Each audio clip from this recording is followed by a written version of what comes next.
Something strange is drifting through our galaxy. Something vast, ancient, and out of place. It doesn't emit strange radiation, it doesn't pulse like a quasar or roar like a black hole, but its silence hides an astonishing secret. It's a massive cloud of stars near the Virgo constellation, drifting with eerie coordination through the Milky Way. These stars aren't moving like their neighbors. Their paths don't align with the galaxy's spiral arms or halo.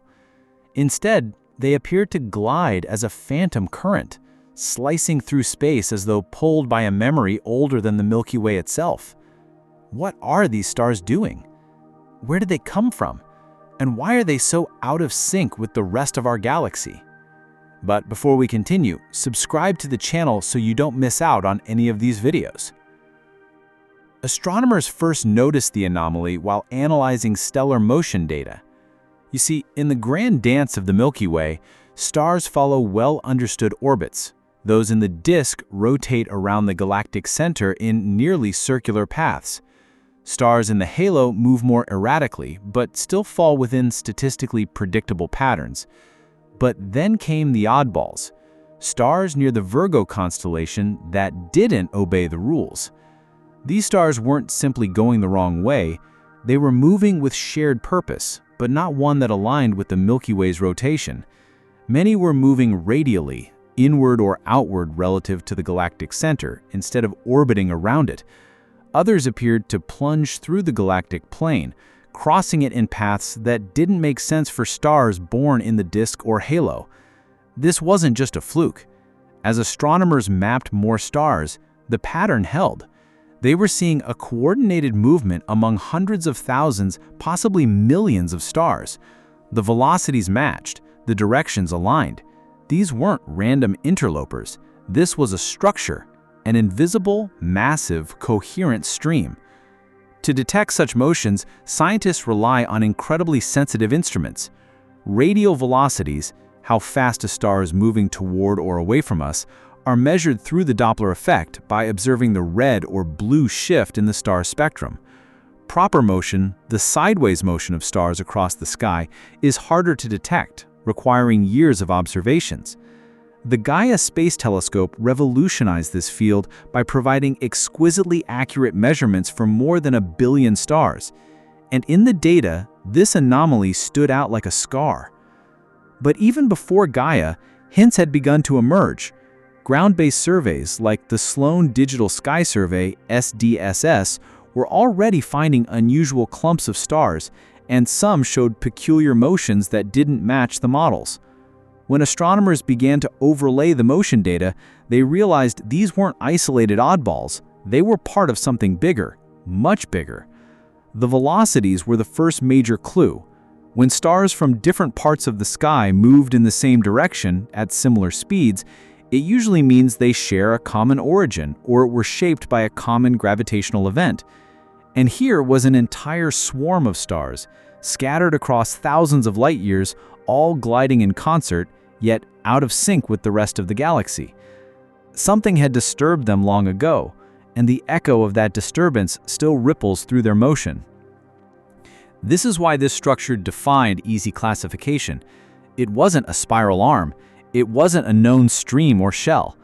It wasn't even a satellite galaxy, at least not anymore.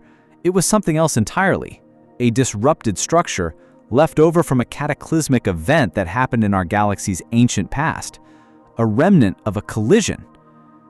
To put this into perspective, the Milky Way is about 13.6 billion years old, and it has undergone numerous mergers and interactions throughout its history. Most of these events leave behind debris, stellar streams, broken galaxies, and warped structures. But those remnants fade with time, their stars mixing into the galactic population. That's what makes the Virgo Overdensity so fascinating. It hasn't faded. It's still there, still distinct, still whispering of the time it was torn from its origins and tossed into the churning maelstrom of the Milky Way. Astronomers realized they weren't just looking at a group of misbehaving stars. They were peering into galactic memory, a fossil written not in stone, but in stellar velocity. The Virgo Overdensity had been hiding in plain sight. its motion betraying its secret past. And with every new star added to the math, the shape became clearer. This wasn't chaos, it was a message, a silent broadcast from a long-dead galaxy. And so began the journey to unravel what exactly the Virgo overdensity is, where it came from, and what it can tell us about the Milky Way's most dramatic moments. In the direction of the Virgo constellation, astronomers uncovered something unusual, something that didn't fit within the expected architecture of the Milky Way. They called it the Virgo overdensity. But this wasn't a typical galactic structure. It wasn't a spiral arm or a satellite galaxy or a known stellar stream. Instead, it was a vast cloud-like formation, an irregular concentration of stars smeared across the sky, stretching thousands of light years. What made it truly bizarre, though, was that it didn't align with the usual framework of the Milky Way. It wasn't embedded in the disk, and it didn't follow the pattern of the surrounding halo. Instead, it seemed to exist in defiance of the galaxy's structure, hanging there like a cosmic bruise, subtle yet enormous. The stars within this region moved as if they shared a secret. Their motions weren't random, and they didn't match the orbits of stars born and raised in the Milky Way. Instead, they flowed as a group, like sediment in a current, drifting together across the sky. This cohesion hinted at something important, a shared origin. It was as if they had once belonged to a single system, perhaps long gone now, whose gravitational fingerprint still clung to them. The idea of an overdensity is simple. It's a region of the sky where there are more stars than expected. But this particular overdensity wasn't just rich in stars, it was rich in mystery. It was irregular, asymmetric, and diffuse, with no central concentration or bright core. It wasn't glowing. It wasn't obvious. It was only visible through painstaking sky surveys and data modeling. In images, it barely reveals itself at all. But in motion data, in the star's speeds and directions, it sings. Its discovery was a gradual process. No one person stumbled across it in a single night. Instead, it emerged like a photograph developing in a darkroom, slowly coming into focus as more data accumulated. In the early 2000s, astronomers conducting wide-sky surveys began to detect something strange in the data from the Sloan Digital Sky Survey, SDSS. This monumental project had been mapping the sky, cataloging the positions and brightness of millions of stars and galaxies. And in one part of the sky, researchers noticed a peculiar feature, a dense clump of stars seemingly concentrated in a large region near Virgo. This discovery wasn't part of a pre-existing model. In fact, the models of the Milky Way structure predicted that the area should have been relatively sparse. Yet here was this irregular shape, sprawling, warped, and unexpected. It stood out because it shouldn't have been there. That was the first hint that something significant was hiding in the data. The initial analysis raised more questions than it answered. The overdensity wasn't neatly confined. It stretched. It appeared to bulge above and below the galactic plane like a puff of smoke caught in a breeze. And the more they looked, the more stars they found, far more than a chance clumping could explain. It wasn't just a statistical anomaly, it was real. But what made the Virgo overdensity truly compelling was not just its shape or its density, it was the way the stars within it moved. They weren't bound by the disk's rotation, nor did they share the typical erratic halo orbits. Their trajectories were skewed, some plunging toward the galactic center, others flying outward in great arcs. There was a hint of violence in their motion, as if these stars had been thrown, not placed. To put this into perspective, this structure spans tens of thousands of light years. Its borders are fuzzy, its density uneven. Some regions are thicker with stars, others are whisper-thin. Yet throughout, the stars carry a unifying motion, as though remembering where they came from, even if their original home no longer exists. And that's the crux of it. These stars shouldn't be here, moving the way they are, unless, of course, something brought them. The Virgo overdensity isn't just a cloud of stars. It's a clue, a silent fossil from the Milky Way's turbulent past, a lingering reminder that galaxies don't grow peacefully. They cannibalize, they collide, they absorb smaller neighbors, And when they do, they leave behind structures like this, veiled, fractured, but persistent.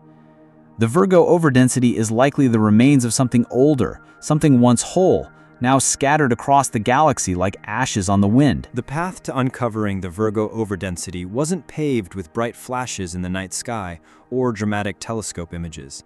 It unfolded slowly, pixel by pixel, catalog by catalog, as astronomers combed through enormous data sets gathered by large-scale sky surveys. The turning point came in the early 2000s with the Sloan Digital Sky Survey, or SDSS, one of the most ambitious astronomical surveys ever undertaken.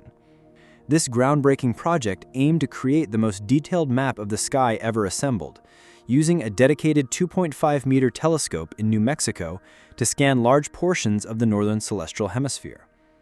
SDSS wasn't just taking photographs, it was measuring the brightness, position, and even the spectrum of millions of stars and galaxies. For the first time, astronomers had access to a detailed census of our galactic neighborhood. And when they began to sort and filter that information, looking at star counts, metallicities, motions, and brightness, they stumbled across something that didn't belong. In one specific region of the sky, centered roughly in the direction of the Virgo constellation, the data showed an unexpected excess of stars. Not just a slight bump, but a significant overdensity. Hundreds of thousands more stars than the models of the Milky Way structure predicted. This wasn't just a random statistical hiccup. It was a dense, irregular feature, not symmetrical, not well contained, and certainly not aligned with any known component of the galaxy. Models of the Milky Way are typically built to account for three major stellar populations: the thin disk, the thick disk, and the halo. Each of these populations has a distinct spatial distribution and set of motion characteristics. The thin disk is flat and dense, where most of the star formation happens. The thick disk is broader and contains older stars.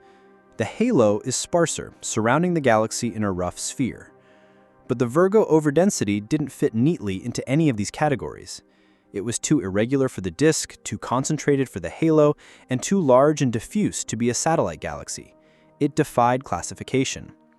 As astronomers plotted the density maps, what emerged was a kind of cosmic anomaly. A star-rich region spanning a huge area, centered above the plane of the Milky Way and extending in a warped, elongated shape. It wasn't symmetrical, and it didn't seem to match the smooth decline in star counts that you'd expect as you move outward from the galactic center. Instead, it showed jagged edges, irregular contours, and a lumpy structure. It looked like something that had been disrupted. The discovery didn't go unnoticed. The anomalous star count drew immediate interest. Researchers began referring to it as an overdensity, a term which in astronomy simply means a place where there's more matter than expected. But this wasn't just any overdensity, it was a structural oddity. It was nowhere near the galactic core, yet it exhibited a richness of stars that demanded explanation. Follow-up analyses began pouring in. Astronomers looked deeper into the SDSS data, measuring the metallicity of the stars in the region, a way to estimate their age and origin. They also examined proper motion estimates, looking for patterns in how these stars were moving. The evidence began to stack up. This overdensity wasn't just an isolated group of stars. It was a remnant, a piece of something much larger. A fossil from a collision, perhaps, or the remains of a dwarf galaxy that had been swallowed and shredded by the Milky Way. The reason this discovery was so revolutionary wasn't just its scale. It was how unexpected it was.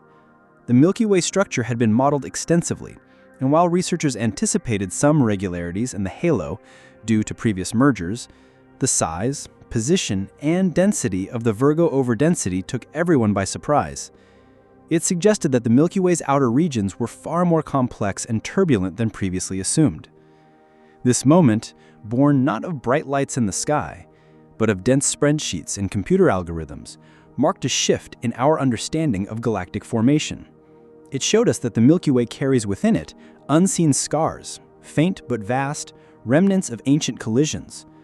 The Virgo overdensity was one of the first such scars to be fully recognized, and its discovery lit the way for a new era in galactic archaeology. As more data poured in, not only from SDSS, but also from surveys like 2MASS, Pan-STARRS, and later Gaia, the shape and motion of the Virgo overdensity came into even sharper focus. But even in those early days of the 2000s, one thing was becoming clear. The Milky Way wasn't a peaceful, isolated spiral. It was a survivor. And somewhere in its halo, the remains of a galactic collision had just been uncovered. As astronomers dove deeper into the data, the Virgo overdensity began revealing a strange and subtle secret, not in its brightness, not in its shape, but in its motion. The stars that made up this overdense region weren't just crowded in one place. They were moving in unison, and not in any way the Milky Way's established structure could explain. Their paths weren't just unusual, they were alien, as if written by a gravitational script from somewhere entirely else. To understand the significance of this, it's important to picture the Milky Way's motion as a kind of celestial choreography. In the disk, stars move around the galactic center in mostly circular orbits. The spiral arms, those majestic sweeping trails we often see in illustrations, are not solid structures, but rather regions where stars crowd together, orbiting at slightly different speeds, giving the appearance of movement. Stars in the thick disk and halo have more elliptical and inclined orbits, but even these still broadly conform to the overall motion of the galaxy. They orbit, they revolve, they follow the rules. But not the stars of the Virgo overdensity. When their velocities were plotted, both radial, inward or outward motion toward or away from the galactic center, and tangential, motion across the sky, a deeply unsettling pattern emerged. Many of these stars were not revolving neatly around Milky Way.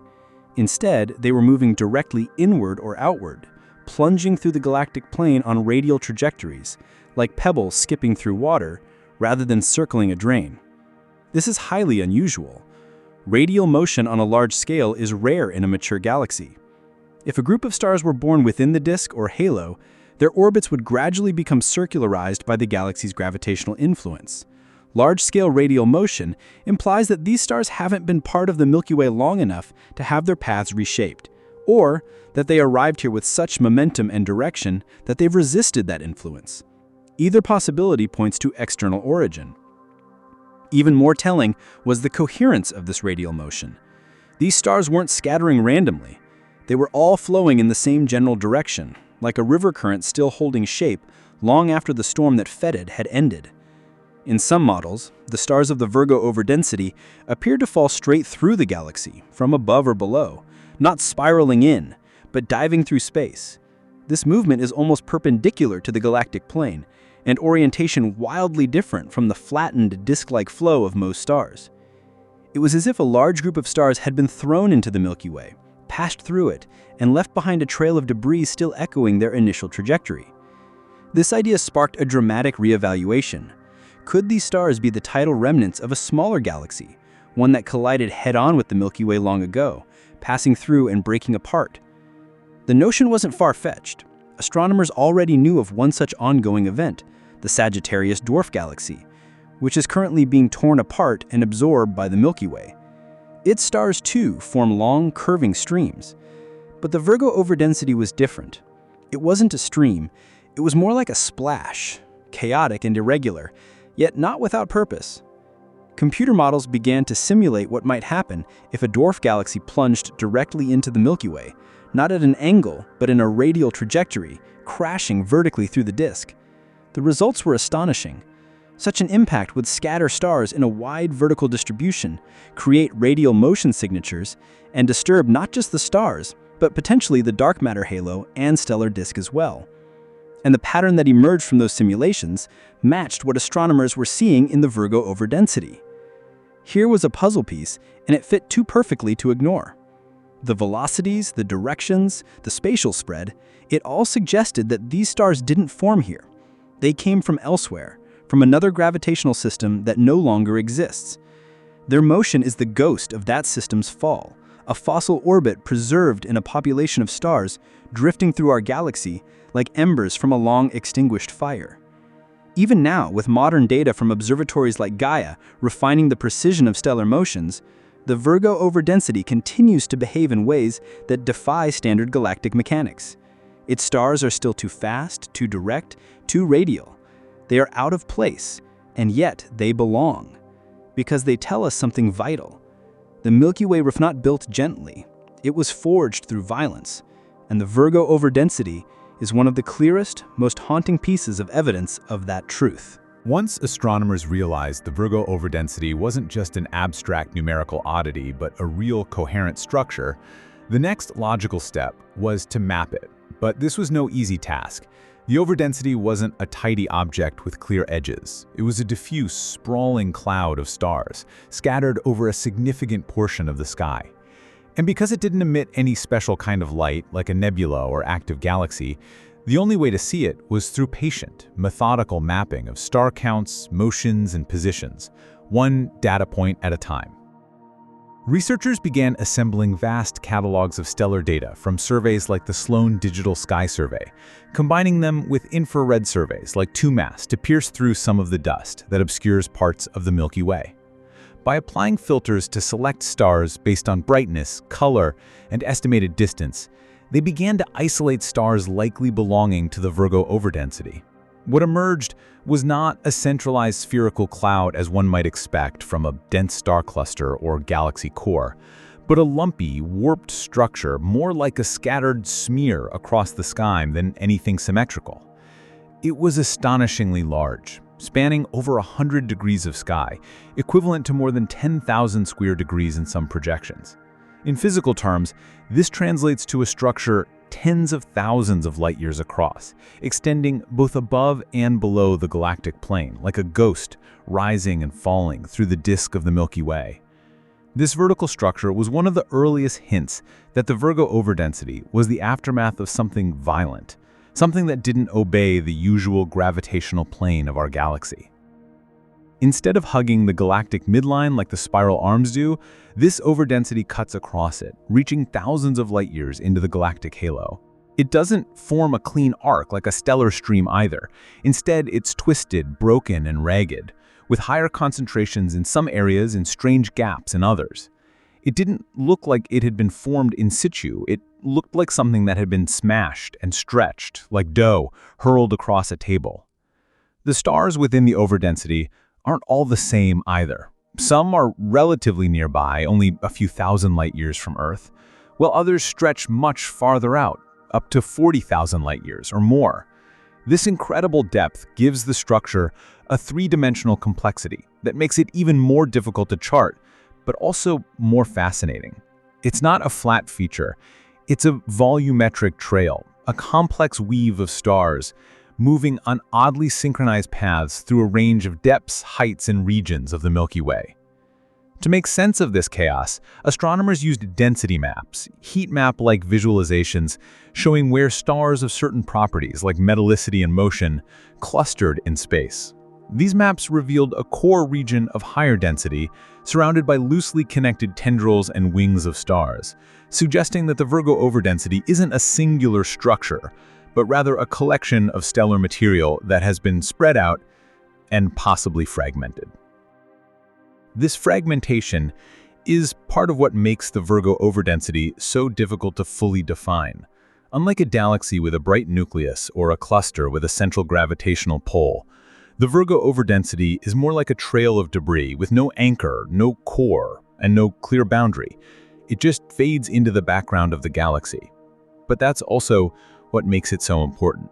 It shouldn't exist in this form unless something truly massive had been broken apart. As mapping efforts grew more sophisticated, new tools like the Gaia Space Observatory provided even more precise stellar positions and distances, allowing astronomers to refine the three-dimensional structure of the overdensity. With this data, they could trace its height above and below the galactic plane, its length stretching across constellations, and even its internal velocity gradients, how different parts of the overdensity are moving relative to each other. The result? An astronomical picture of chaotic elegance, a warped ribbon of stars twisting through the galaxy, far from equilibrium, still responding to the trauma of whatever event tore it loose. It's not just a cloud, it's a scar carved across the sky, a snapshot of disruption, frozen in time, but still drifting, still speaking the language of gravitational violence. And as the map grew, so did the realization. This wasn't a localized anomaly. It was part of something bigger. A galactic-scale event had taken place here. Something had plunged into our galaxy and exploded outward, leaving a visible ripple in the stars. The Virgo overdensity is that ripple, still echoing through space. As the astronomers peered deeper into the Virgo overdensity, the more they tracked its stars, measured their motions, analyzed their spread, the clearer one haunting possibility began to take shape. This might not just be a random pile of displaced stars, it might be the ghost of a galaxy. The theory emerged gradually but irresistibly, as the unusual structure and behavior of the overdensity became undeniable. Researchers started comparing it to similar phenomena in the Milky Way's past, and one possibility stood out above the rest. Perhaps this wasn't a natural part of the Milky Way at all. Perhaps it was what was left over when a dwarf galaxy, a small self-contained system of stars and dark matter, had been consumed. The Milky Way, like many large galaxies, is a cosmic cannibal. It grows not only by forming stars in its own disk, but by absorbing smaller galaxies that drift too close to its gravitational pull. These galaxy collisions are rarely clean. The smaller galaxy gets stretched and torn apart by tidal forces as it spirals inward, losing stars to the Milky Way's gravity, spilling its contents into space like a dropped glass of water. Most of the time, the remains get mixed and diluted into the galactic halo, but sometimes, if the event is recent or unusual enough, the remains stay visible as a distinct cloud or stream, a signature of the original galaxy's final moments. And that's what made the Virgo overdensity so compelling. Its stars didn't just move oddly, they moved together. Despite being spread out over vast distances, many of the stars within the overdensity shared similar velocities and directions, implying a common origin. They weren't scattered randomly across the galaxy, they were still loosely bound by the memory of a parent system. This idea that a now-vanished dwarf galaxy had collided with the Milky Way and left this ghostly imprint offered an elegant explanation. It would account for the strange radial motion of the stars, the way the overdensity stretches vertically through the galactic plane, and the lack of a clear, gravitationally bound core. The galaxy itself had been torn to shreds. Its heart was gone, but its stars were still echoing its fall. Simulations supported this hypothesis.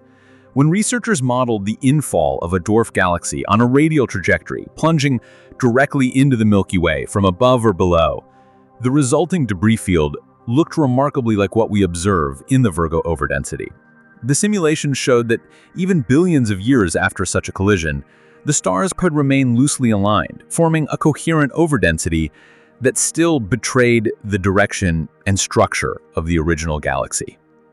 And here was the truly eerie part. This ghost galaxy wasn't entirely dead. Its presence, though shredded and scattered, was still visible, still traceable. Like fossilized bones hinting at a once-living creature, the Virgo overdensity preserved a record of that lost galaxy's existence. Astronomers refer to this concept as galactic archaeology, the study of the Milky Way's past through the stellar remnants of its violent interactions. Just as a paleontologist reconstructs dinosaurs from fossil fragments, galactic archaeologists reconstruct ancient galaxies from the motion and chemistry of their stars. In the case of the Virgo overdensity, they were looking at the skeleton of a galaxy, stretched thin and drifting in the Milky Way's halo. And what's more, this wasn't just theoretical. Other examples of disrupted galaxies were already known, like the Sagittarius dwarf galaxy, currently being torn apart by the Milky Way's tidal forces. But the Virgo overdensity was something older, a past event, no longer ongoing. Its original galaxy had already been fully digested. Only the drifting stars remained. But even in death, the stars of that dwarf galaxy were telling a story. Their distribution, their unusual movements, their isolation from the disk, all of it hinted that they had once belonged to a separate entity. Now they are part of us, sewn into the Milky Way's vast stellar quilt. But their pattern is different. Their pasts remember the day their home was torn apart. This theory, that the Virgo overdensity is the skeletal remains of a devoured dwarf galaxy, is one of the most compelling explanations for its existence. It turns a loose cloud of stars into something far more profound, a celestial tomb orbiting in slow motion, whispering the tale of a collision long past, but never truly forgotten. As scientists dug deeper into the nature of the Virgo overdensity, they began to look not only at where its stars were and how they moved, but also at what they were made of. The chemical composition of a star is like a cosmic fingerprint. It tells the story of its birth, its ancestral environment, and the generations of stars that came before it. And when astronomers analyzed the stars within the Virgo overdensity, they found a telling truth. These stars did not match the chemical profile of the Milky Way zone. They were, quite literally, out of place. The key metric in this line of investigation is metallicity, a term astronomers use to describe the abundance of elements heavier than hydrogen and helium in a star. In astrophysics, metals include elements like carbon, oxygen, iron, and even calcium, materials forged in the hearts of previous generations of stars. Stars with high metallicity are typically younger, formed in galaxies with long histories of star formation, where previous supernovae enriched the interstellar medium with these heavier elements. The Milky Way's disk, for example, is full of such metal-rich stars. But the stars in the Virgo overdensity, they tell a different tale. Many of them exhibit low metallicity, meaning they formed in environments that had undergone less chemical evolution. These are the kinds of stars commonly found in dwarf galaxies, smaller systems with fewer stars, slower rates of star formation, and therefore fewer heavy elements in their composition. This is a crucial point. If the Virgo overdensity stars had been born in the Milky Way, especially in the relatively enriched disk, their chemical makeup would have reflected that history. But instead, their low metallicity profiles stood out like ancient relics among younger company. In some cases, these stars even possess abundance patterns that differ significantly from any known Milky Way population. For instance, they might show a lower ratio of alpha elements to iron, an indication that their natal environment had a slower star formation rate and fewer massive stars. This chemical fingerprint doesn't just tell us they're different, it tells us how different. It tells us they were born in a small, slow-growing galaxy, not a massive star-forming spiral like our own. And these differences aren't limited to just a handful of outliers. Across wide portions of the Virgo overdensity, the metallicity and abundance patterns consistently point to an origin external to the Milky Way. It's not just a few wayward travelers, it's an entire population of stars carrying the chemical memory of a different home. This discovery offered a powerful confirmation of the galactic merger hypothesis. If the Virgo overdensity were merely a fluctuation within the Milky Way's existing structure, its stars would largely conform to the chemical norms of the surrounding halo or disk. But they don't. Their compositions are foreign, as if written in a dialect the Milky Way doesn't speak. In effect, the stars themselves are the evidence. They carry within them the legacy of a smaller galaxy long since destroyed. They were born in a different corner of the universe, in gas clouds less enriched, with fewer generations of star birth behind them.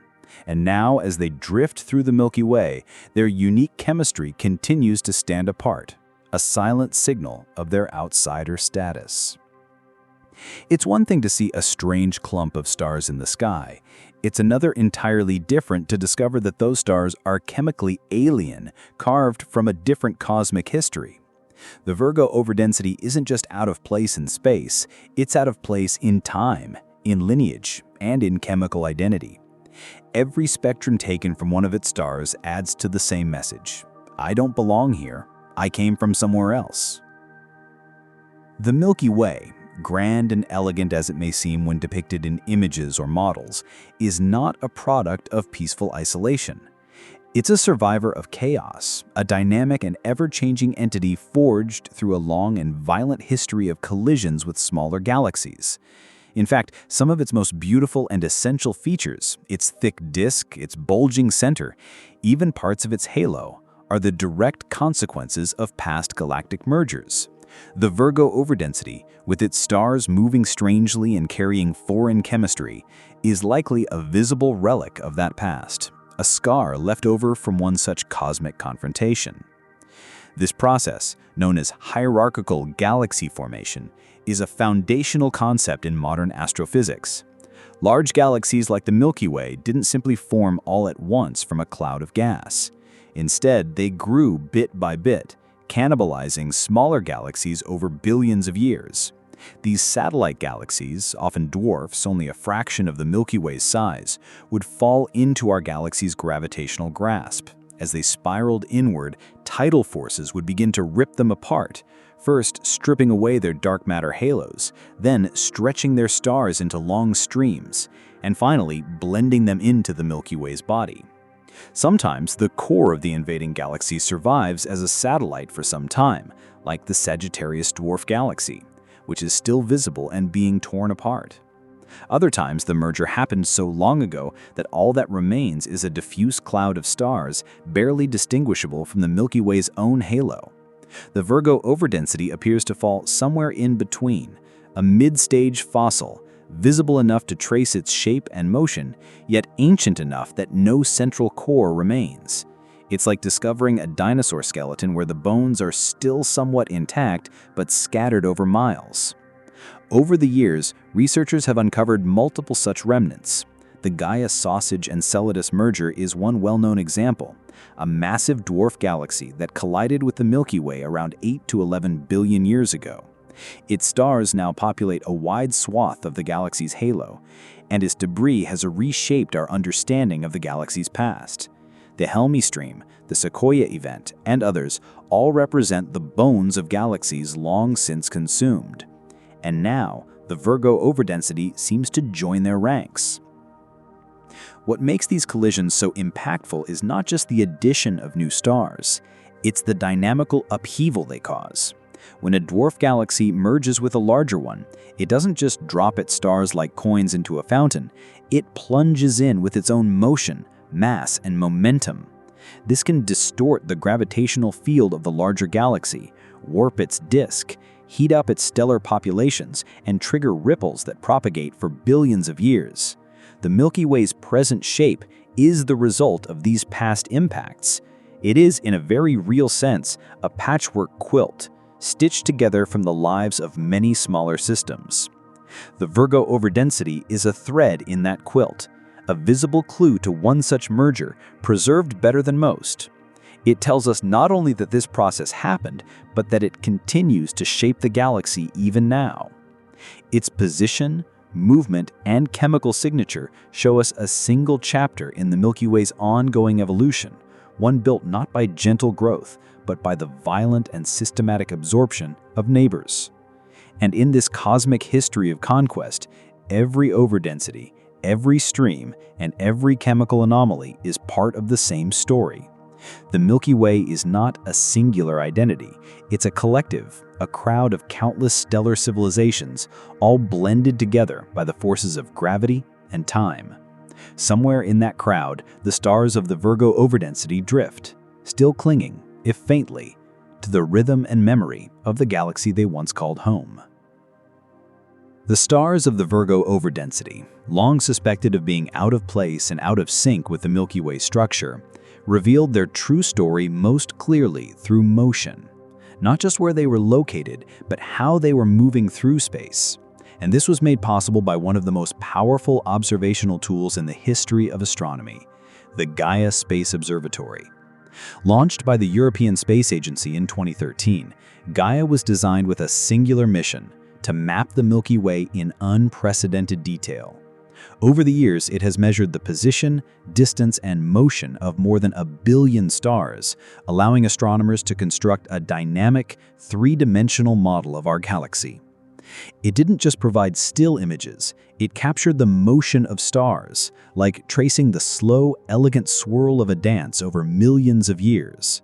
And when this wealth of data was applied to the Virgo Overdensity, the results were astonishing. Gaia revealed that the stars in this overdense region weren't just passively orbiting the galactic center like most other stars. They were instead moving on highly radial paths, inward and outward trajectories, plunging through the galactic plane rather than gliding around it. It's as if they had been hurled into the galaxy and were still coasting through its gravitational field, not yet settled into the circular motions that define the Milky Way's disk or halo. This is important because stars native to the Milky Way typically follow relatively predictable orbits. Disk stars travel in near circular paths aligned with the galactic plane. Halo stars, although more chaotic in motion, still maintain a kind of statistical balance around the galaxy. But the stars in the Virgo overdensity exhibited something quite different. Their proper motion, their movement across the sky as seen from Earth, combined with their radial velocities, their motion directly toward or away from us, painted a picture of a disrupted, plunging system. Many of these stars were traveling perpendicular to the galactic plane, moving up or down with enough speed and cohesion to suggest they were part of a larger, coherent structure that had once moved together. Rather than forming a rotating disk or an evenly distributed halo, they appeared to be fragments of a system that had fallen inward, passed through the galactic midsection, and was now spreading outward, still retaining the directional memory of its impact. These kinematic signatures match the predictions of galactic collision simulations. When a dwarf galaxy falls into a larger one, like the Milky Way, its stars are stretched into long tidal features and dispersed along its orbital path. This process creates stellar debris that doesn't align with the host galaxy's rotation, but instead reflects the incoming trajectory of the now destroyed intruder. Even more compelling is the level of coherence in the motions. Despite being spread out across the sky, many Virgo overdensity stars showed similar velocities and accelerations. This wasn't random chaos, it was the ghostly echo of an ordered system, torn apart but not completely scrambled. The galaxy it came from may no longer exist, but its stars are still moving to its rhythm. The Gaia data added a kind of forensic clarity to what had previously been conjecture. Researchers could trace the arcs and paths of individual stars back through space and time, simulating where they came from and how long ago they might have fallen into the Milky Way. The consistency of their movement across vast distances confirmed what metallicity and distribution had already suggested. This was not a native feature. It was imported, and violently so. In many ways, the Virgo overdensity behaves like a ripple in water after a stone has been thrown in. The waves it leaves behind may look irregular, but they point back to a single, sudden disruption. The star's velocities act as those ripples, disturbances still radiating outward from a central impact long ago. That impact was not part of the Milky Way's internal rotation. It was an external collision, and its fingerprints are still visible in the motion of every displaced star. And as Gaia continues to refine our galactic map with even greater precision, the motion of these stars becomes clearer. More than just data points, they become evidence. Evidence of something that entered our galaxy not in harmony, but in upheaval. A foreign system, once whole, now scattered and bleeding through the Milky Way's structure. And even as time works to blend them in, the stars of the Virgo overdensity are still outliers in motion, still dancing to the memory of their fall.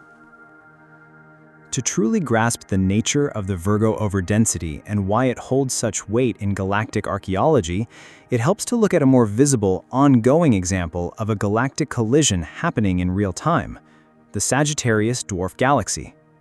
This small satellite galaxy is currently being torn apart by the Milky Way's gravity, unraveling before our eyes. It's a dramatic celestial event that provides a living analogy for what likely happened to the object responsible for the Virgo overdensity, except that the Virgo event is much older and its debris much more dispersed. The Sagittarius dwarf galaxy was discovered in the 1990s, not far in cosmic terms from our own solar system, just about 70,000 light-years away. What made it instantly fascinating was its trajectory. It wasn't orbiting peacefully like some of the other satellite galaxies. Instead, it was on a polar orbit, passing over and under the galactic plane, much like the kind of motion we now associate with the Virgo overdensity. Even more intriguing was the discovery that Sagittarius had already passed through the Milky Way multiple times, each encounter pulling it apart further. As Sagittarius plunged through our galaxy, the Milky Way's immense gravitational field stretched it like taffy, pulling long trails of stars from its flanks. These trails, known as stellar streams, now wrap around the Milky Way like glowing bands of cosmic wreckage. They act as breadcrumbs, telling us where the dwarf galaxy has been, how it's moved, and where it's headed, or rather, how it's dying. With each passage, Sagittarius loses more of itself. Its core is shrinking, its stars are scattering. It's in the final chapters of its life. Now contrast that with the Virgo overdensity. Unlike Sagittarius, the galaxy responsible for Virgo is no longer visible. There's no bright core, no central gravitational point left intact. Whatever it was, it's gone, completely digested by the Milky Way. But just like Sagittarius, it left behind a signature, a swath of stars still clinging to the trajectory of their parent. The Virgo overdensity may be what Sagittarius will look like a few billion years from now. No longer a galaxy, but a ghost, a scattered, chaotic stream of motion and memory, its stars still moving together, whispering about the collision that unmade them. In fact, studying Sagittarius has helped astronomers understand how such collisions unfold, how tidal forces rip stars away, how long the debris can remain coherent, and what sort of signatures get left behind in the halo of a large galaxy. The simulations used to study Sagittarius were adapted and applied to the Virgo overdensity, and the parallels were striking. Both involve radial orbits. Both involve debris above and below the galactic plane. Both show evidence of stars that move differently from native Milky Way populations. But where Sagittarius still has a beating heart, a small remnant core, the Virgo progenitor does not. Its heart has long stopped.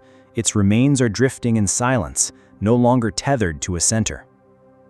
This makes the Virgo overdensity a fossilized version of the Sagittarius event. It is a snapshot of the long-term consequences of galactic cannibalism.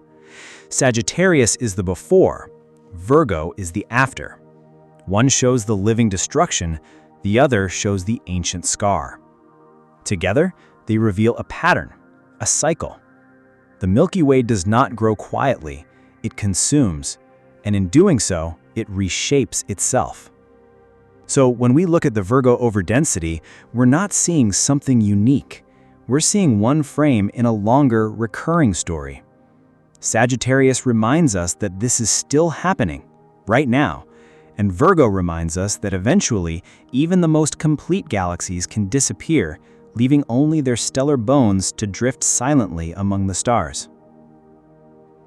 Understanding the Virgo overdensity is not just an exercise in mapping stars or plotting motion across a galaxy, it's an act of galactic archaeology. Much like terrestrial archaeologists dig through layers of Earth to uncover ancient civilizations, astronomers dig through layers of data, buried in space and time, to uncover the remnants of cosmic events long forgotten by the universe.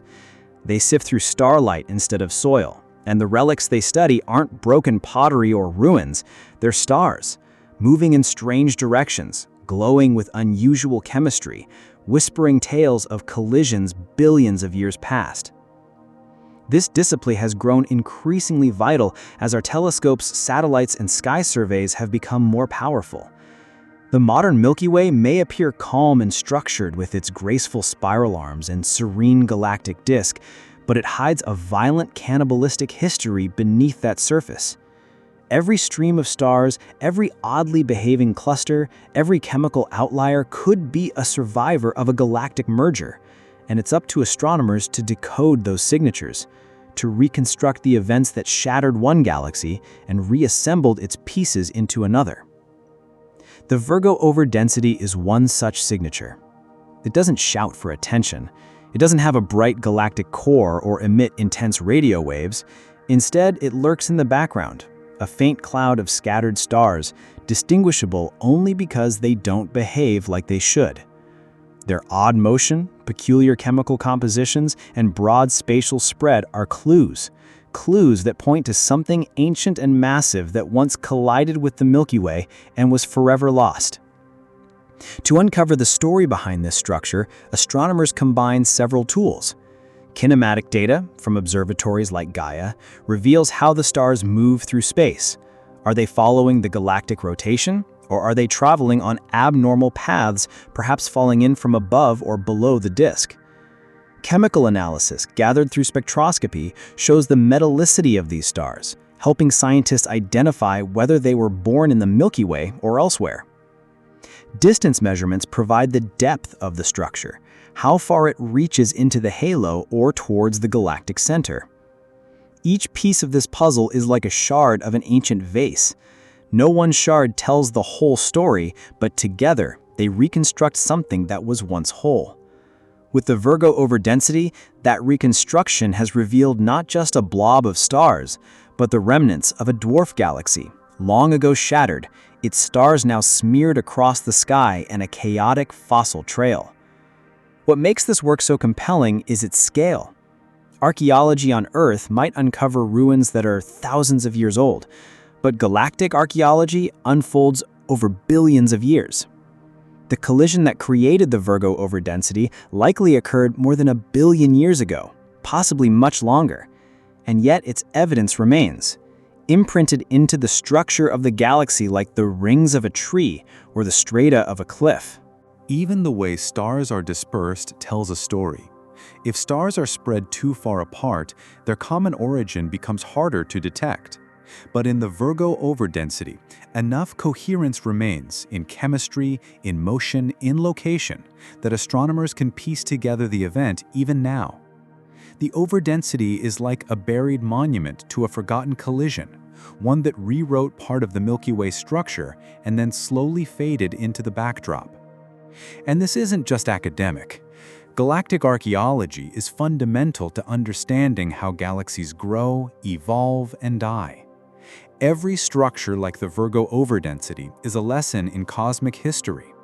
Each merger leaves behind not only stars, but gravitational disturbances, dark matter reconfigurations, and sometimes even changes in star formation rates or galactic morphology.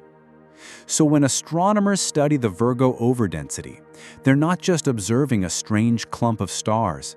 They are reconstructing the life and death of an ancient galaxy, interpreting the remnants of a titanic interaction written in stellar motion and composition.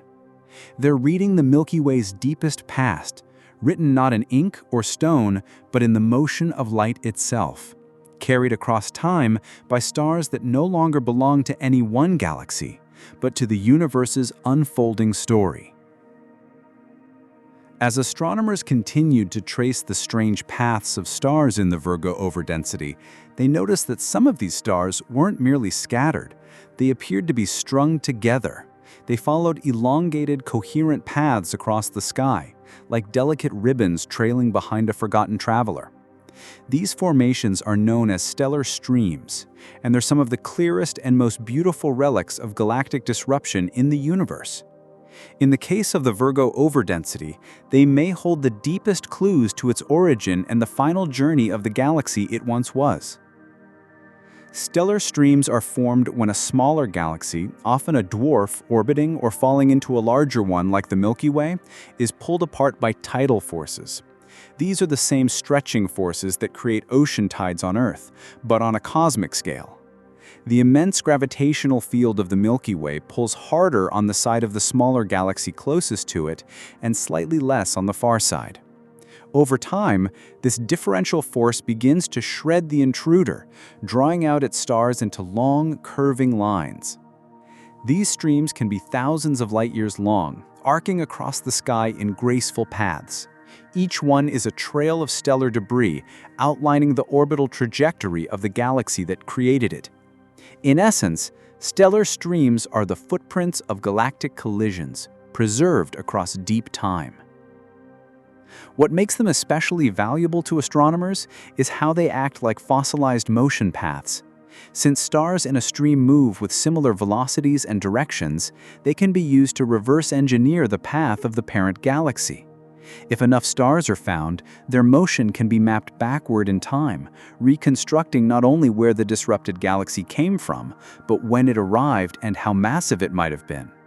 They're not just leftovers, they're narrative lines, cosmic sentences that, if read properly, tell the entire story of a galaxy's destruction. In the Virgo overdensity, evidence of such streams has begun to emerge. Some of the stars within this extended region don't just appear as part of a random cloud. They align in faint, stretched patterns, potentially forming multiple overlapping streams.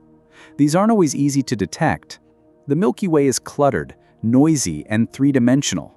A stream that appears clear in one part of the sky might vanish into obscurity in another. Dust, intervening stars, and line-of-sight confusion all obscure the picture.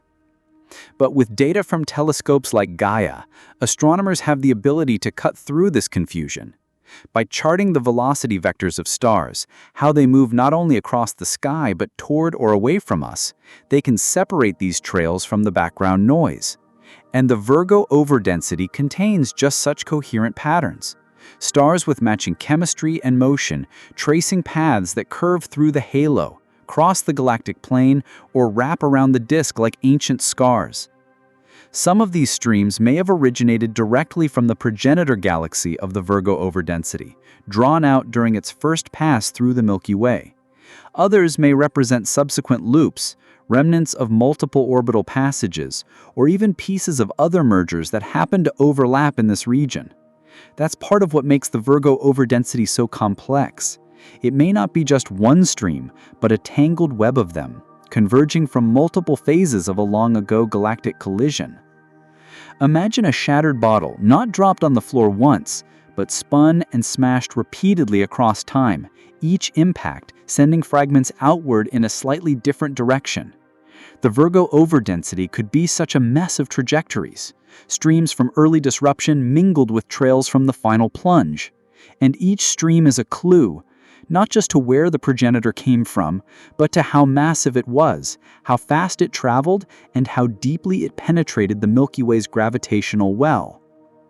In fact, some researchers believe that the Virgo overdensity may hold one of the most complex multi-stream structures in the entire galaxy.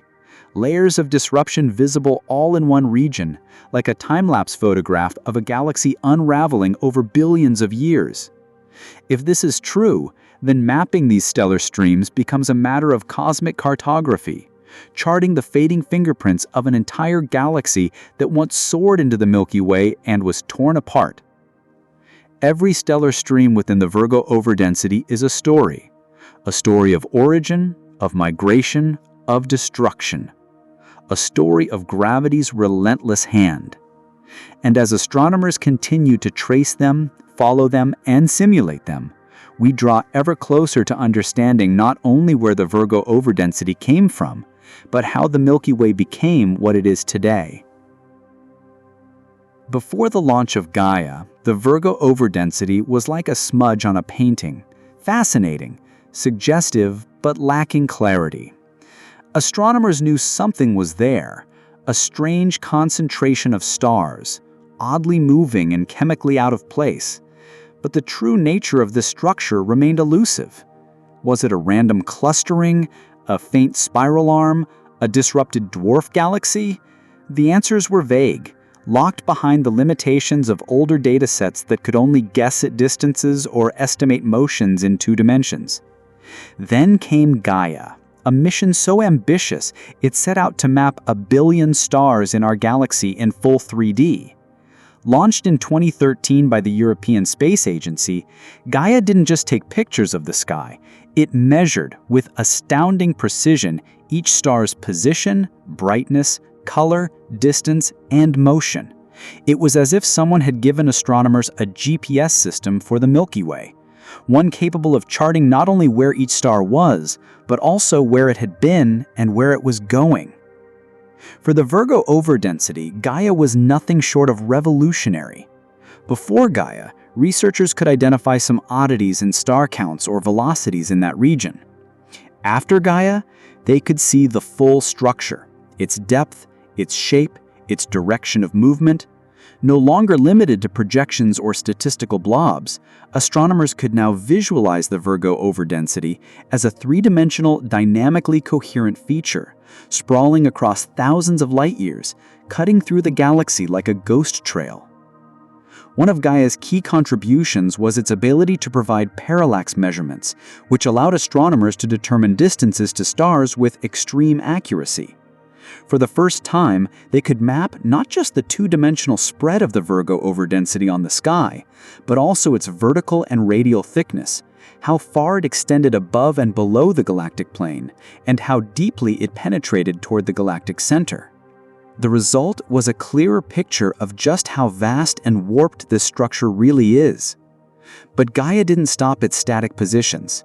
It also tracked proper motions, how stars drift across the sky over time.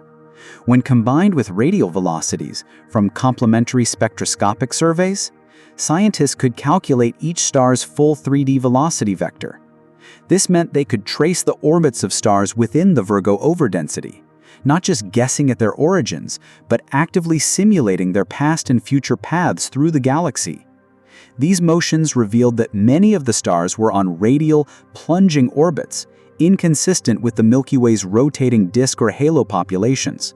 It was strong evidence of external origin, the final, damning clue that pointed toward a galactic collision. Gaia also uncovered fine structure within the overdensity.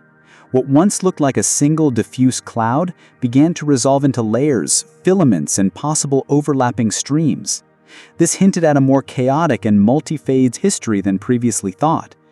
Perhaps the Virgo overdensity wasn't the product of a single impact, but multiple close encounters. Or perhaps it was the final debris field of a galaxy that had been spiraling in and breaking apart for billions of years. And perhaps most powerfully, Gaia enabled comparisons. Astronomers could now match the properties of Virgo overdensity stars with those of other known merger remnants, like the Sagittarius stream or the Gaia sausage and Enceladus debris, to determine where they aligned and where they diverged. Through this comparative analysis, the Virgo overdensity emerged not as an anomaly, but as a missing piece in a larger puzzle, one that Gaia helped place with stunning clarity. In many ways, Gaia transformed our understanding of the Virgo overdensity from speculative to scientific. It turned mystery into measurable structure and confusion into insight. It took a blurry edge in the galactic halo and revealed it to be a sprawling, dynamic relic of the Milky Way's violent, ongoing history of growth. A hidden collision now laid bare by the steady, watchful eye of a spacecraft floating 1 million miles from Earth.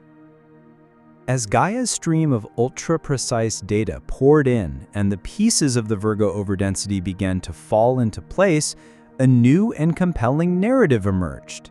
One that took the chaotic distribution, strange stellar motions, and clustered chemistry of this mysterious cloud and wove them into a singular, dramatic origin story. Astronomers began referring to this story as the Virgo radial merger. The hypothesis is as bold as it is elegant. Rather than being a random overdensity or an accumulation of minor interactions, the Virgo structure may be the fossil remains of a significant, head-on collision between the Milky Way and a dwarf galaxy that plunged radially into the heart of our galaxy, arriving not along the galactic plane like most satellites do, but from above or below, on a nearly vertical trajectory. This kind of radial merger is relatively rare in galactic dynamics. Most dwarf galaxies that fall toward a larger one do so in a more gradual, spiraling motion, caught up in the rotating halo of the host galaxy. But in the case of the Virgo overdensity, the stars exhibit motion patterns that deviate sharply from the Milky Way's rotational flow. Instead, they appear to have been hurled inward, slicing through the galactic disk at high velocity and dispersing across a large volume of space. Their motions are not rotational, but plunging, consistent with the aftermath of a massive impact. The term Virgo radial merger was coined to describe this specific scenario, that a once coherent dwarf galaxy, rich with its own dark matter and stars, fell nearly straight into the Milky Way's gravitational well, passing through the galactic plane and emerging in the opposite hemisphere, trailing debris behind it. As it did so, the immense gravitational forces of the Milky Way tore it apart, flinging its stars in many directions and distorting the structure of the Milky Way's own disk and halo. This hypothesis is supported not only by the kinematics of the stars, but also by their distribution in space. The Virgo overdensity isn't confined to a neat flat layer, it's warped, it's three-dimensional. It stretches above and below the galactic plane, hinting that the parent galaxy didn't simply graze the outer edge of the Milky Way, but plunge through it, like a comet piercing a planetary ring. The star's velocities are distributed in such a way that they seem to explode outward from a central impact zone, consistent with a radial entry point where the intruding galaxy first encountered the dense gravitational center of our own. Computer simulations of such mergers have been run to test this theory, and the results are striking. When a dwarf galaxy enters a larger one on a radial trajectory, it creates wide, asymmetrical dispersions of stars that stretch in looping arcs and vertical waves. These simulations produce overdensity patterns and stellar velocities that closely mirror those seen in the Virgo region. In some cases, the modeled debris fields even align with known structures in the Milky Way, suggesting that the Virgo radial merger may not be the only ripple this collision created. The idea also helps explain certain vertical waves in the galactic disk, oscillations that may be remnants of the gravitational disturbance caused by the merger. This means the Virgo event may have shaken the entire Milky Way, disturbing not just stars but potentially also dark matter and gas flows, setting off structural reverberations that have lasted for billions of years. Perhaps most fascinating of all is that the Virgo radial merger might be only one of several major mergers in our galaxy's recent history. But unlike others that may have gradually assimilated, this one was fast, deep, and violent. A literal plunge into the galaxy's heart, the scars of which are still visible in the form of the Virgo overdensity. If this hypothesis continues to gain support, it would elevate the Virgo overdensity from a curious anomaly to a landmark event in the Milky Way's formation, a defining moment in its evolution, a dramatic encounter that reshaped its structure and left behind a sprawling, beautiful ruin of stars quietly orbiting out of sync with everything else. What truly sets the Virgo overdensity apart from other known galactic remnants is the growing consensus that its origin was not the result of a gentle encounter or a peripheral scrape. Instead, the evidence points to something far more violent, a head-on collision, a rare and extraordinary cosmic event where a dwarf galaxy didn't merely brush the outskirts of the Milky Way, but instead slammed directly into it, plunging along a nearly vertical path and impacting the galactic heart with devastating force. Unlike most satellite galaxies that spiral into the Milky Way along shallow, curved orbits, eventually unraveling as they're tugged and torn by tidal forces, the progenitor of the Virgo overdensity seems to have taken a radial trajectory, diving nearly straight into the galaxy from above or below. This kind of motion, cutting perpendicularly across the disk, is uncommon, but it explains a number of unusual features observed in the Virgo region. The wide vertical dispersion of stars, the chaotic distribution, and the remarkably erratic stellar motions that simply don't match the circular flow of the Milky Way. In simulations where such head-on collisions are modeled, the resulting structures don't form tidy, symmetrical rings or gradual trails. Instead, the stars from the colliding galaxy are flung outward in all directions, some forced into chaotic, looping orbits that pass far from the galactic plane, while others are dragged straight through the dense core of the host galaxy, disrupting stars, dust, gas, and even the underlying dark matter framework. The idea of a direct impact carries enormous implications. For one, it means that the intruding dwarf galaxy had enough momentum and gravitational cohesion to slice through the dense galactic disk, penetrating the midplane rather than being shredded on approach. As it did so, the gravitational turbulence it caused would have radiated outward like ripples on a pond. Stars in the galactic disk could have been jostled, bent, or displaced. Subtle vertical waves now observed in parts of the Milky Way may be the echoes of this ancient collision, kinematic scars left by a starry battering ram. And this wasn't just a passive entry. The impact could have distorted the entire central bulge of the Milky Way. It's even possible that some of the stars from the invading galaxy passed directly through the galactic center, arcing along plunging orbits that looped around the densest gravitational region and shot out the other side. This kind of high-speed transit can create radial structures, vertical streams, and strange warped loops, all of which are signatures astronomers now detect in the Virgo Overdensity. In the wake of the collision, the shredded dwarf galaxy would have unraveled completely. Its stars, no longer bound to a common gravitational center, would be smeared across space, not just in a flat arc, but in a broad, fan-like dispersion, extending both above and below the galactic plane. This is precisely what Gaia has revealed, an irregular, elongated cloud of stars that moves together but not with the galaxy. A structure that doesn't align with the spiral arms or the halo. A structure that looks like the debris field of something that hit hard, passed through, and was never the same again. The concept of a direct central impact also raises fascinating questions about how the Milky Way responded. Was the galactic disk temporarily warped or thickened? Did gas clouds collapse in the aftermath, sparking new waves of star formation? Could the ripple effect have seeded other irregularities we observe today? Astronomers continue to investigate these possibilities, using increasingly detailed simulations to watch how galaxies digest such impacts and how long the scars remain visible. Ultimately, the Virgo Overdensity may be more than just a fossil. It may be a telltale bruise from a once-in-a-galaxy kind of collision, a head-on crash full of fury and momentum that sent stars flying like embers from a forge. And long after the dwarf galaxy that caused it disappeared, its chaotic wake still glows faintly in our skies, drifting silently across the halo as a reminder of just how violent the formation of the Milky Way truly was. When we imagine the aftermath of a galactic collision like the one that gave rise to the Virgo Overdensity, it's easy to focus only on the visible carnage. The stars torn from their homes, the stellar streams curving through the sky, and the warped motions that trace the path of the intruding dwarf galaxy.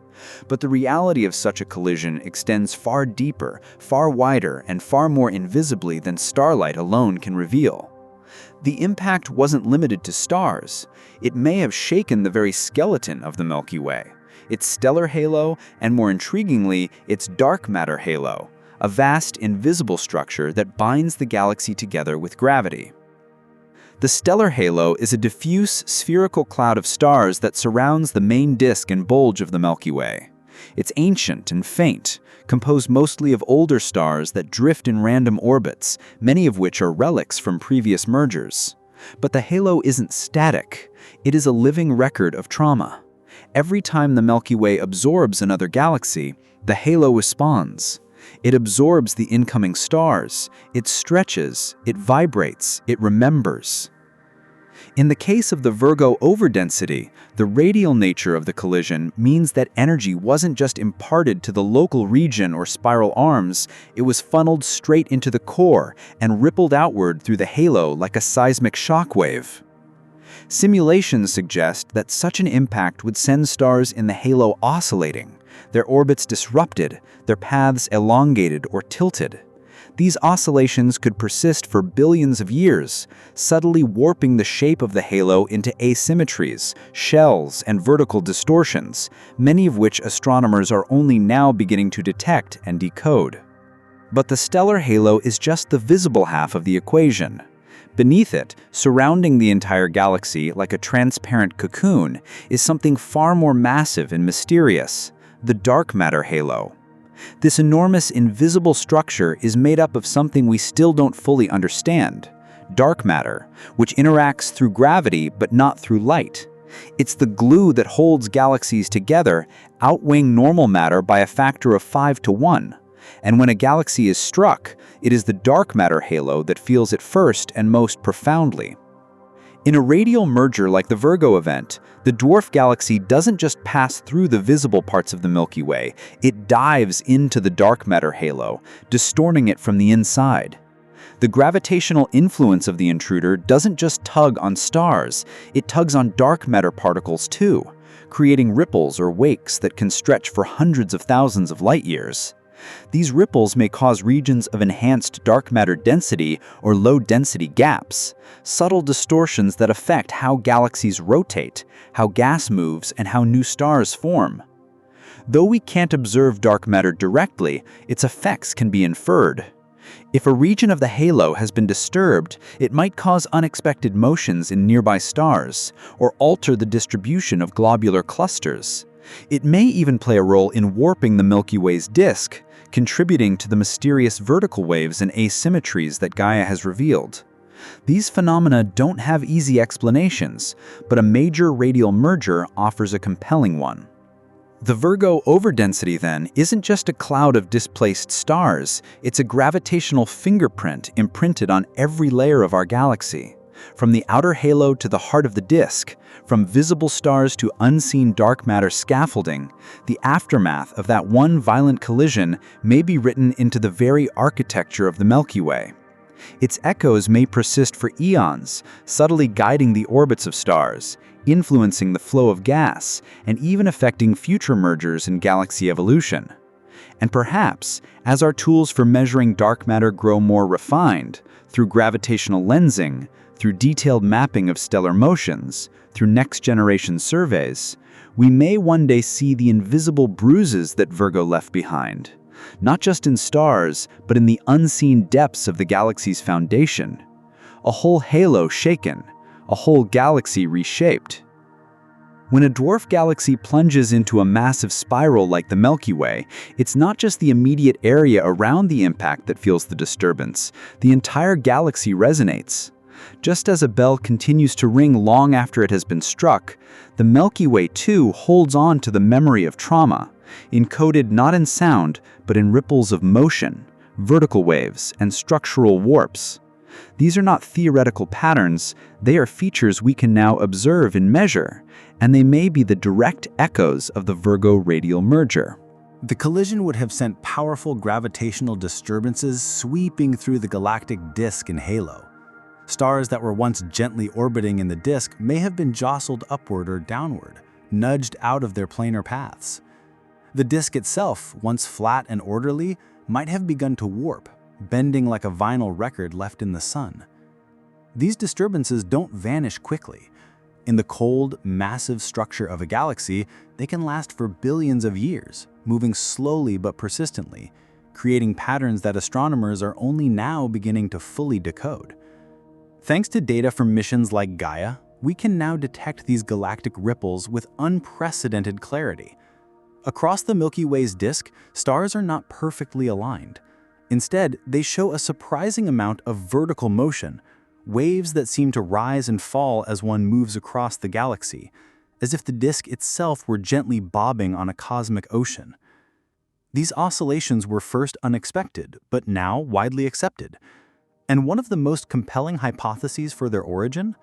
A major impact from an intruding galaxy, perhaps even the one that created the Virgo overdensity. Simulations of radial mergers show that a galaxy falling in from above or below the Milky Way's disk can generate concentric waves, a bit like throwing a pebble into a pond. The disk ripples vertically, its stars swinging above and below the midplane in a kind of sloshing motion, while also spiraling inwards or outwards depending on the mass and trajectory of the impactor. Over time, these waves become spiral-shaped patterns, not just in the star distribution, but in their velocities. Some stars move upward, others downward, forming a complex but traceable signature in kinematic data. We are now beginning to observe these ripples directly. Gaia has revealed regions of the Milky Way where stellar motions don't match what would be expected in a calm, undisturbed disk. In some zones, stars are rising above the plane. In others, they're falling below. The amplitudes and wavelengths of these patterns vary, but they align remarkably well with models of a single, massive head-on collision, a profile that fits the Virgo radial merger scenario like a glove. These ripples also extend beyond stars. The gas clouds in the Milky Way, which form the raw material for future stars, appear to have warped distributions as well, twisted and tilted in ways that suggest external perturbation. Even the dark matter halo may be vibrating subtly, a hidden dance whose influence we can only infer through its gravitational effects on visible matter. The galactic ripple effect is more than a beautiful metaphor. It's a physical consequence of cosmic violence, and it reminds us that galaxies are not rigid or static. They're dynamic, flexible structures, capable of being twisted, stretched, and reshaped by the interactions they endure. The Virgo overdensity may be just one part of a much larger disturbance. Its stars, the visible debris, while its true legacy is written into the ongoing motion of the entire Milky Way. In that sense, our galaxy is still ringing. It still moves to the rhythm of an ancient collision, a rhythm born from impact, echoing through the stars and slowly fading. But not gone. Not yet. While the stars of the Virgo overdensity stretch like luminous threads across the galactic sky, their story, as striking as it is only part of a far deeper narrative. Hidden beneath the visible aftermath lies an invisible yet immensely powerful participant, dark matter. In the vast ledger of galactic mergers, dark matter isn't a footnote. It's the very canvas on which these interactions are painted. And in the case of the Virgo radial merger, that canvas may have been violently ripped, stretched, and reshaped in ways that still influence the Milky Way's structure today. Every galaxy, from the largest spirals to the smallest dwarfs, is enveloped in a dark matter halo, a vast spherical cloud of non-luminous matter that doesn't emit or absorb light, yet exerts gravitational influence. These halos are the glue that hold galaxies together, preventing their stars and gas from flying apart.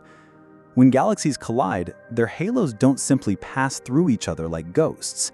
They interact, distort, and sometimes even merge, redistributing gravitational energy in the process. So what happens when a dark matter halo, like the one enveloping the dwarf galaxy responsible for the Virgo overdensity, plunges headlong into the Milky Way's own dark matter halo? To understand this, imagine two clouds of invisible mass crashing into each other at hundreds of kilometers per second. The stars of the infalling dwarf are only the visible tracers of a much larger mass. Beneath them, the dark matter halo of the dwarf galaxy acts as a gravitational sledgehammer, pressing into the Milky Way's deeper, older dark matter structure. The result is a disturbance not only in the local dark matter density, but in the motion and distribution of the entire halo. Simulations suggest that such a merger would produce gravitational wakes, areas of enhanced or depleted dark matter density trailing behind the intruding halo. These wakes might persist for billions of years, subtly altering the motions of nearby stars, warping gas clouds, and even affecting the orbits of globular clusters. If the dwarf galaxy's dark matter core survived the initial plunge, it may have spiraled inward, slowly sinking toward the galaxy center due to dynamic friction, dragging stars and dark matter with it, stirring the pot of the inner halo. But it's just as likely that the core dissolved under the pressure of the collision, scattering its dark matter particles into the halo like dust in the wind. This dispersal wouldn't be random. It would reflect the dwarf's entry trajectory, creating anisotrophies in the halo, meaning the distribution of mass would no longer be even in all directions. This could lead to lopsided gravitational fields affecting the stability of the Milky Way's outer stars and satellites. What's more, a sufficiently large disturbance in the dark matter halo could have created gravitational turbulence, subtle shifts that cascade through the galaxy like vibrations in a web. These distortions might have temporarily changed the rotation curve of the Milky Way, altered the orbital paths of satellite galaxies, or even influenced the evolution of the galaxy bar and spiral arms, all from a structure we can't see, but that exerts its will silently and relentlessly. The effects may even extend beyond the Milky Way itself. Dark matter, though invisible, is thought to be collisionless. Its particles pass through one another without friction, but gravitationally they still interact. If the Virgo radial merger injected enough mass into a localized region, it could have disrupted surrounding dark matter filaments, the tendrils that connect galaxies across the cosmic web. This means the Virgo overdensity isn't just a local feature. It might be the visible tip of a cosmological iceberg, connected to much larger structures we are only beginning to trace. Detecting these disturbances directly is incredibly difficult. We can't see dark matter, and its effects are often subtle. But astronomers are beginning to look for signs, regions where stars orbit slightly faster or slower than expected, zones where satellite galaxies cluster or drift apart oddly, or slight warps in the gravitational lensing of distant light. These may all be ghostly fingerprints left by a dark matter disruption that began with a plunge through the Virgo constellation.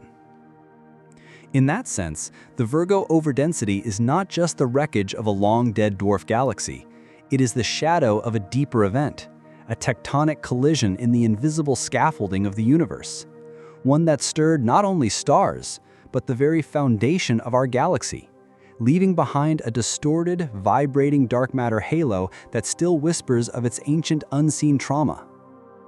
At first glance, the Virgo overdensity appears to be a single sprawling mass of stars, an oddly shaped chaotic ripple in the galactic halo, moving in unison and hinting at some long-past cosmic violence. But as astronomers began peeling back its layers with the precision of data from surveys like Gaia and SDSS, a startling possibility emerged. The Virgo overdensity might not be one object at all. What seemed like a singular overdensity could, in fact, be a composite structure stitched together from multiple stellar streams, each one the ghostly remnant of a separate galactic encounter. In other words, the Virgo overdensity might be a cosmic masquerade, where different merger events have blurred together, their debris overlapping in space, but not necessarily in time or origin.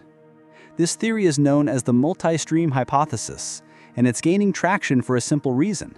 When researchers trace the motions and chemical properties of individual stars within the Virgo overdensity, they begin to see subtle divergences. Not all stars are moving in exactly the same way, nor do they share identical elemental signatures. Some streams arc more steeply, others move more slowly or possess lower metallicity. These differences may point to the presence of multiple stellar streams flowing through the same general region of the halo, but stemming from different galactic progenitors. Such overlapping streams are not unexpected. The Milky Way is an ancient galaxy with a long history of absorbing smaller companions. Its halo is filled with the fossil debris of these encounters: streams, arcs, shells, and clouds of stars, most so faint and diffuse that they go unnoticed for centuries. It's only with modern sky surveys and motion tracking that we're beginning to untangle these relics, and the Virgo region appears to be one of the most complex interweavings of them all. Simulations of galactic evolution support this idea. When two or more dwarf galaxies fall into the Milky Way along similar orbital paths, their stellar remnants can begin to stack, occupying the same regions of sky and space. Their individual streams may curve and twist through one another, creating a layered appearance. Separate origin stories fused into a single visual structure. If their chemical profiles aren't too drastically different, this layering becomes even harder to detect, further masking the true complexity of the overdensity. It's also possible that some of these overlapping streams aren't the result of multiple mergers, but of multiple orbits from the same dwarf galaxy. If the progenitor of the Virgo overdensity orbited the Milky Way several times before being completely disrupted, each pass could have left behind a different stream, a trail of stars flung outward by tidal forces stretching across the halo like trails of smoke in different directions. This scenario means the Virgo overdensity is not a single stream, but a fan of streams, all originating from a single galaxy torn apart slowly over time. Distinguishing between these possibilities is difficult. It requires deep dives into stellar motion, metallicity, age, and spatial orientation, and even then, some overlaps may be indistinguishable with current instruments. But as our data improves, thanks to missions like Gaia and future telescopes like the Rubin Observatory, we'll be able to resolve finer and finer details. Eventually, we may determine how many streams truly exist in the Virgo region, how many galaxies contributed to them, and how they became intertwined. For now, the Virgo overdensity remains a mystery within a mystery, a tangle of stars moving in odd patterns, possibly whispering not one story, but many. A layered history of collisions and orbits, of galaxies long gone but still etched into the night sky. And the more we look, the more complex it becomes. A reminder that the Milky Way's halo is not just a graveyard of ancient galaxies, but a crowded stage, where the ghosts of many dramas continue to drift, merge, and dance. To make sense of the chaos we observe in the Virgo overdensity, scientists turn to one of the most powerful tools in modern astrophysics: computer simulations. These aren't just simple animations or visual approximations. These are full-blown gravitational laboratories capable of rewinding cosmic time and replaying events that took place billions of years ago. When faced with the Virgo radial merger hypothesis, a head-on galactic collision of vast scale, astronomers use simulations to ask a profound question. If such an impact occurred, what would the aftermath look like today? The results have been nothing short of illuminating.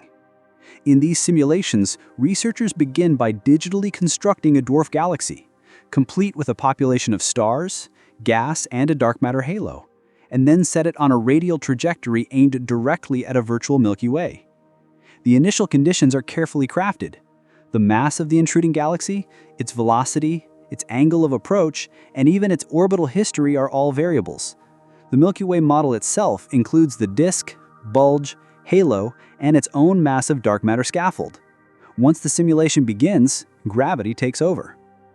Over thousands of simulated time steps, the virtual dwarf galaxy falls inward. As it nears the galactic center, the immense gravitational gradient of the Milky Way begins to pull it apart. Stars on the outer edge of the dwarf are stripped first, flung into extended tidal tails that stretch across the simulation sky. As the core of the dwarf plunges through the galactic plane, its central mass distorts and the structure begins to break down entirely. The collision is violent. Stars are scattered in all directions, some falling toward the galactic center, others arcing high above or below the disk. But it's what happens next that matters most: the pattern that these ejected stars form over time. Researchers then fast-forward the simulation by billions of years to approximate the present day. They observe how the debris settles, how some streams curl into loops, how some flatten into arcs, and how others linger as clouds. The scientists then compare this simulated stellar chaos with real data, the observed positions, velocities, and motions of stars from Gaia, SDSS, and other sky surveys. In some models, the match is striking. The simulated remnants of the radial merger show an overdense region of stars, distributed across thousands of light years, moving together but not rotating with the disk, exactly as we see in the Virgo overdensity. Some models even recreate the vertical spread of stars above and below the plane, the multi-stream structure, and the velocity anomalies now detected in the halo. This concordance between theory and observation gives powerful support to the idea that the Virgo overdensity is not just a random stellar cloud, but the ancient wreckage of a direct collision. These simulations also help test alternate theories. By tweaking the mass, timing, and angle of the collision, scientists can determine whether the Virgo overdensity could have been caused by a glancing encounter, a slower infall, or even multiple smaller mergers. So far, the best matches continue to favor a fast, near head-on radial plunge, a massive dwarf galaxy that dove through the heart of the Milky Way and left its shredded remains scattered like stardust. Simulations offer more than just confirmation. They also provide predictions. They suggest where undiscovered parts of the debris field may lie, hidden behind dust or outside the current limits of sky surveys. They hint at stellar populations we haven't yet identified, stars with certain metallicities or trajectories that might still be waiting to be detected. In this way, simulations act like a cosmic treasure map, guiding observers to look in new directions, to test new theories, and to uncover more pieces of the puzzle. In essence, simulating the crash allows us to recreate a galaxy murder scene where the Milky Way is the surviving host and the Virgo overdensity is the scattered evidence. These virtual reconstructions don't just show us what happened. They show us why it happened, how it happened, and what might still be hidden. Through them, we breathe life into the still silent stars of the Virgo region, watching as they fall, scatter, drift, and settle, telling us a story too vast for any single observation to hold. The Virgo overdensity did not appear suddenly, and its story is not one of a quick burst of violence, but of a slow, majestic unraveling. To estimate when this great cosmic upheaval began, astronomers rely on a combination of tools: stellar ages, motion data, and advanced simulations that trace the trajectories of stars backward through time. All the evidence points to a colossal event that took place somewhere between 1 and 3 billion years ago, an era when Earth was still shifting continents and life remained locked in the oceans, utterly unaware that, far above, a galaxy was being torn apart. This timescale is derived not from a single moment of collision, but from a complex process, one that began with a dwarf galaxy falling inward, perhaps drawn toward the Milky Way by gravity over hundreds of millions of years. The actual moment of impact, when the dwarf galaxy plunged through the Milky Way's disk, may have been relatively quick, on the order of tens of millions of years, but the consequences of that collision stretched far longer. Once the collision occurred, the gravitational forces began their silent work. The tidal pull of the Milky Way's massive halo started stripping stars from the dwarf galaxy's outskirts, peeling them away like layers of an onion. These stars formed the first faint traces of what would become the Virgo Overdensity. As the dwarf galaxy made further passes, orbits through the Milky Way's gravitational well, each pass shook it more violently, stripping additional material and spreading its stars into wide, diffuse trails. This is a process known as tidal disruption, and it does not happen overnight. Depending on the mass of the infalling galaxy, its orbit, and the depth of its plunge, full disruption can take hundreds of millions of years to over a billion. The galaxy may continue to lose material in successive loops until its core can no longer hold together. Eventually, the gravitational bonds that define the original structure snap, and the galaxy dissolves, its stars left to drift in the halo, never again to be part of a single cohesive system. During this time, the stellar debris begins to form coherent patterns, streams, fans, arcs, and clouds, shaped by the initial trajectory and gravitational forces. These features can survive for billions of years, slowly dispersing but still retaining their memory of their origin in their motion, chemistry, and position. That's how we're able to detect structures like the Virgo Overdensity long after the original galaxy is gone.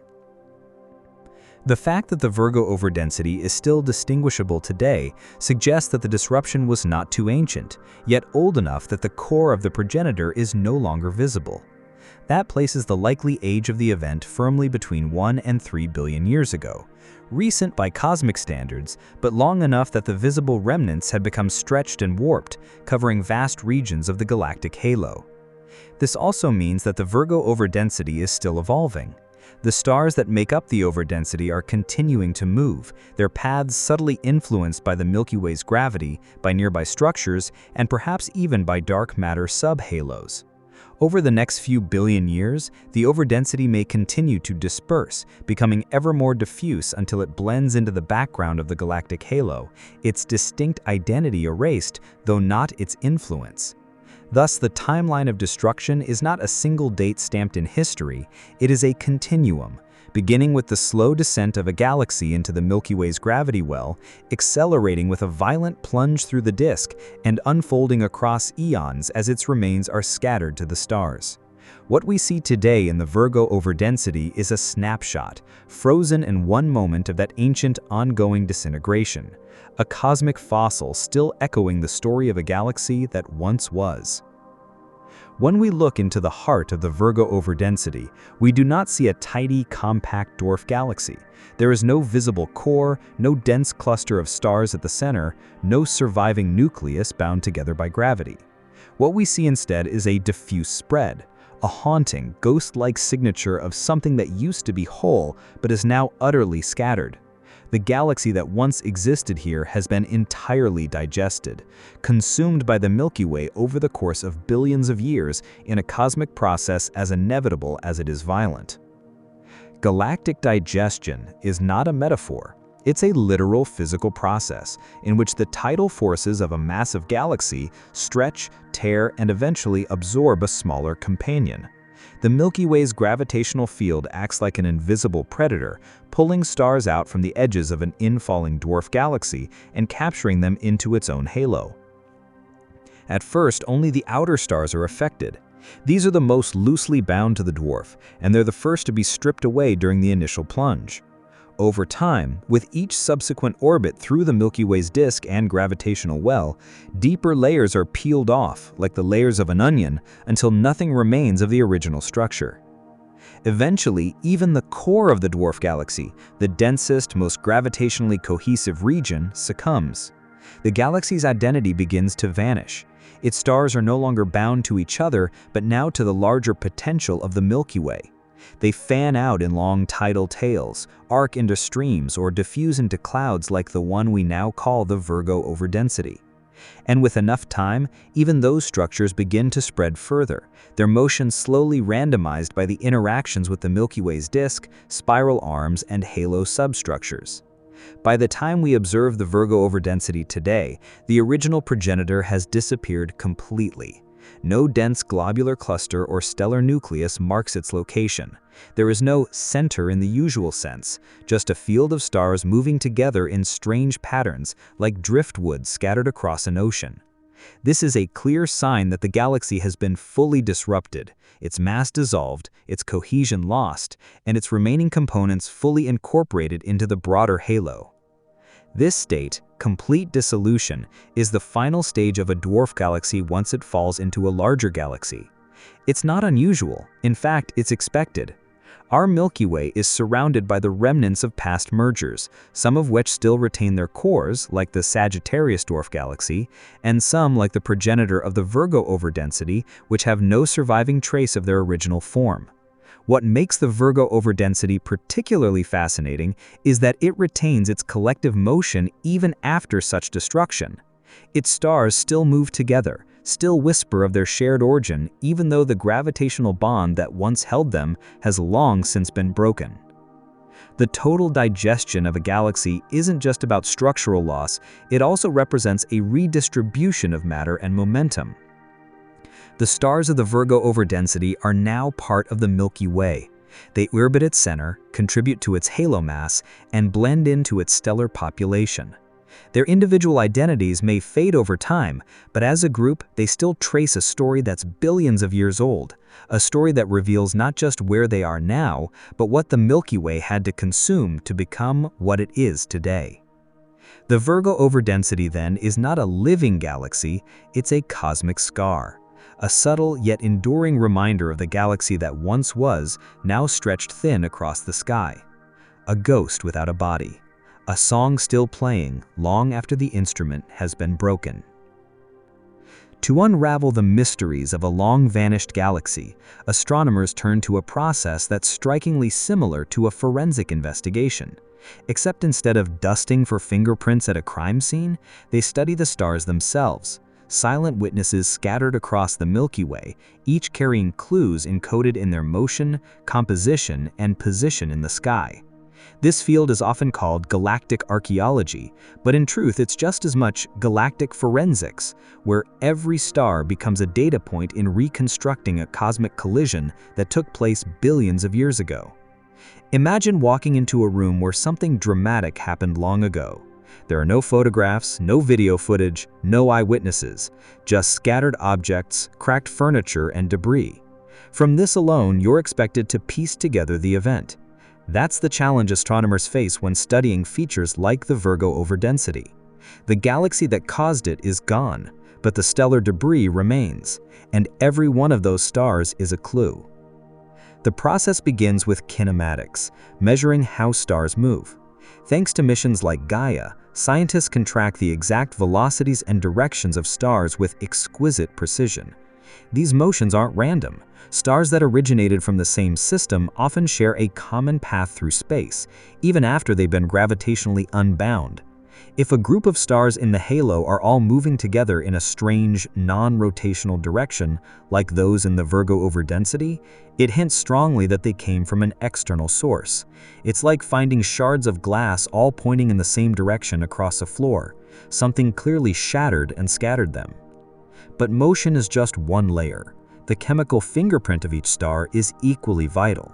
Stars carry the elemental signature of the environment in which they formed. This includes ratios of heavy elements like iron, magnesium, calcium, and others, produced in generations of supernova and stellar evolution. The stars of the Milky Way have a specific range of these elements based on our galaxy's long and complex star-forming history. But stars from dwarf galaxies often have lower metallicity, fewer alpha elements, and sometimes unusual ratios that reflect a slower or chemically distinct evolution. When astronomers measure these chemical compositions through spectroscopy, which spreads a star's light into its component wavelengths, They can tell whether a star is likely native to the Milky Way or an immigrant from another system. Many stars in the Virgo Overdensity show compositions not typical of Milky Way stars. They're chemically different, and in forensic terms, that's like finding DNA at a crime scene that doesn't match anyone known in the household. Further clues come from ages. The stars of the Virgo Overdensity tend to be old, several billion years old, which matches what we'd expect from a dwarf galaxy that was swallowed in the distant past. They don't match the age distributions of stars that formed in the Milky Way's disk. So now we have stars that are moving oddly, chemically different, and older than much of the disk population. Taken together, these factors build a compelling case that these stars were once part of another galaxy and that they entered our own during a catastrophic merger. The process continues with mapping and modeling. Astronomers don't just catalog the stars, they simulate the likely trajectories backward in time. Using high-performance computing, they roll back the orbits of thousands of stars to see if they converge on a single location or path, which might suggest a common origin. If they do, that path becomes the suspected orbit of the original galaxy, and the site of convergence becomes the probable point of collision. This is how the theory of the Virgo radial merger came to life, not from a single discovery, but from a convergence of motion, chemistry, spatial distribution, and simulation.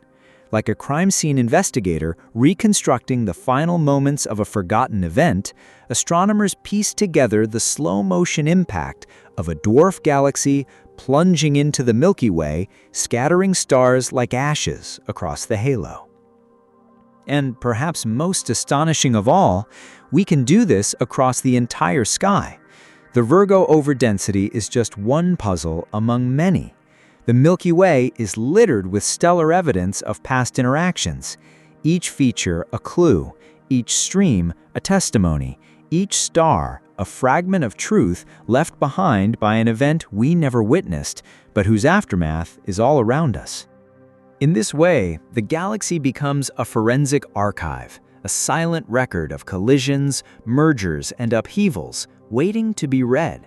And in the story of the Virgo Overdensity, we've only just begun to decode the pages.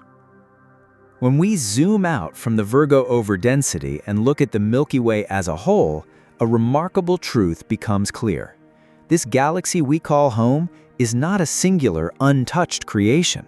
It's a patchwork, a complex mosaic woven together from the wreckage of other galaxies. The Virgo Overdensity is only one of its many hidden scars, one of many signs that the Milky Way has grown, not peacefully, but through cannibalism. Over its 13.6 billion-year history, the Milky Way has consumed dozens of smaller galaxies. These weren't casual interactions, they were full-blown galactic mergers, each one adding stars, gas, dark matter, and momentum to our galaxy. Some of these galaxies were relatively small and quickly shredded into long streams. Others were large enough to leave lasting imprints, not just in the form of star trails, but in the shape and motion of the Milky Way's halo, disk, and bulge. Our galaxy's present form is the direct result of a series of ancient cosmic collisions. The Virgo Overdensity fits into this larger narrative as one of many such fossilized remnants.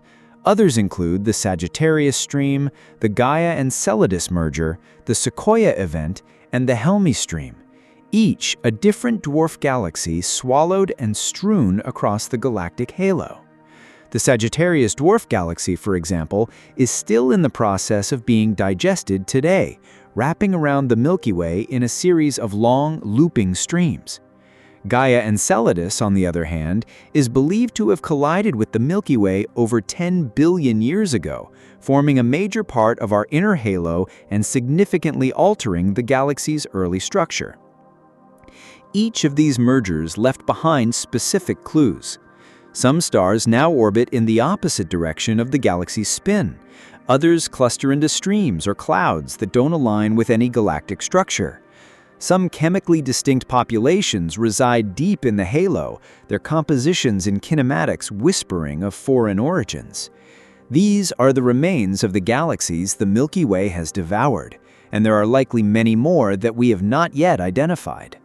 Modern surveys like Gaia are revealing new structures every year, including undetected overdensities, low-density streams, and clusters of stars moving together through space. Many of these may be the last remains of long-dead galaxies, faint and thin after billions of years of dispersal. Others may be the first hints of galaxies yet to be completely torn apart.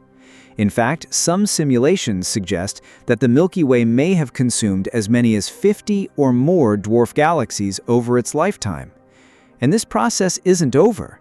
The Milky Way is still surrounded by smaller companions, like the Large and Small Magellanic Clouds, Leo 1, Ursa Minor, and many others that orbit it in complex paths. Some of these may eventually spiral inward and merge, contributing yet more material to our galaxy's ever-evolving structure. In this context, the Virgo overdensity becomes not an outlier, but one of many such fossilized remnants left by galaxies that dared to fall into the Milky Way's grasp. The galaxy we live in is not static. It is still growing, still changing, and still recovering from ancient traumas written into its stars.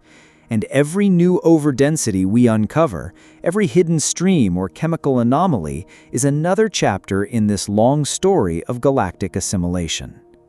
So how many galaxies has the Milky Way eaten? We don't know the final number yet, but every overdensity we find, every Virgo, every Enceladus, every Sagittarius, is another ghost of a galaxy that once was, now transformed into part of the Milky Way's ever-expanding self. As vast and irregular as the Virgo overdensity already appears in our surveys, there's a growing sense among astronomers that what we see may only be the tip of the iceberg, the visible remains of a far grander, more dispersed, and still largely invisible structure that stretches across the sky. Like the fading echoes of a forgotten melody, the stars we've mapped may be only the brightest, densest threads in a much larger cosmic tapestry, one that we are just beginning to recognize. Telescopes like Gaia and surveys like the Sloan Digital Sky Survey have revolutionized our view of the Milky Way's halo, revealing structures that were once hidden in the noise. But even these powerful tools have limits. Most of what we can observe is biased toward brighter, closer, or more massive stars. Dimmer stars, especially the older, redder, or more widely spaced ones, may lie just beyond our reach, swallowed by interstellar dust, or spread so thinly across space that they're nearly indistinguishable from the background field. And so, the full extent of the Virgo overdensity likely remains partially veiled.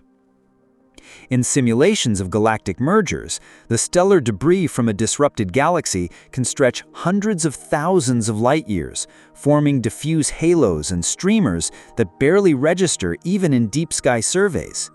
If the Virgo overdensity originated from a head-on collision, then the stars would have been scattered in all directions, forming not just one localized cloud, but a vast three-dimensional debris field that could still be circling or raining through the Milky Way's outer halo. And that's just the luminous matter. Consider this: most of a dwarf galaxy's mass isn't stars, it's dark matter.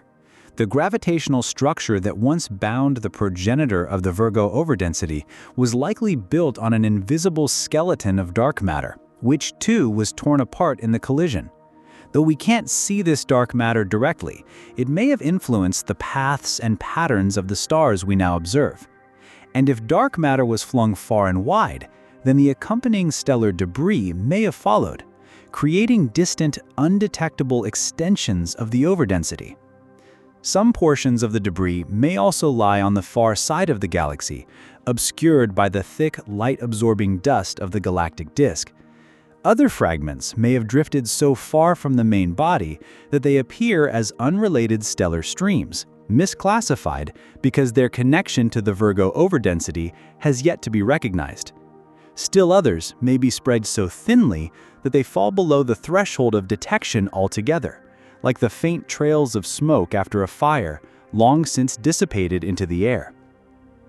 What this means is that our current map of the Virgo overdensity might be like seeing only the densest knots in a spider's web, without yet grasping the full structure that connects them.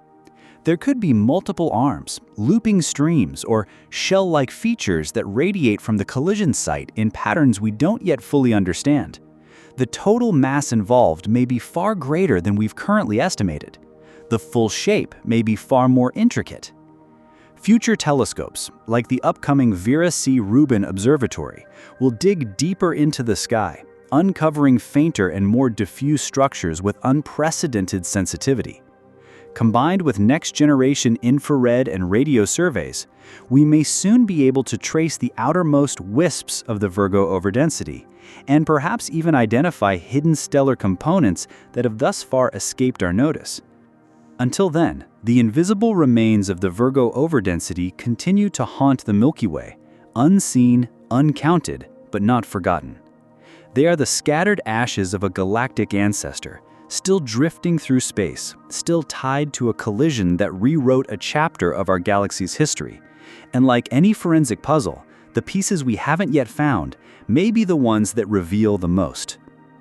To understand the hidden past of the Virgo overdensity, astronomers don't just rely on where its stars are or how they move. They also peer into their very composition, unlocking clues etched into their atmospheres since the moment of their birth.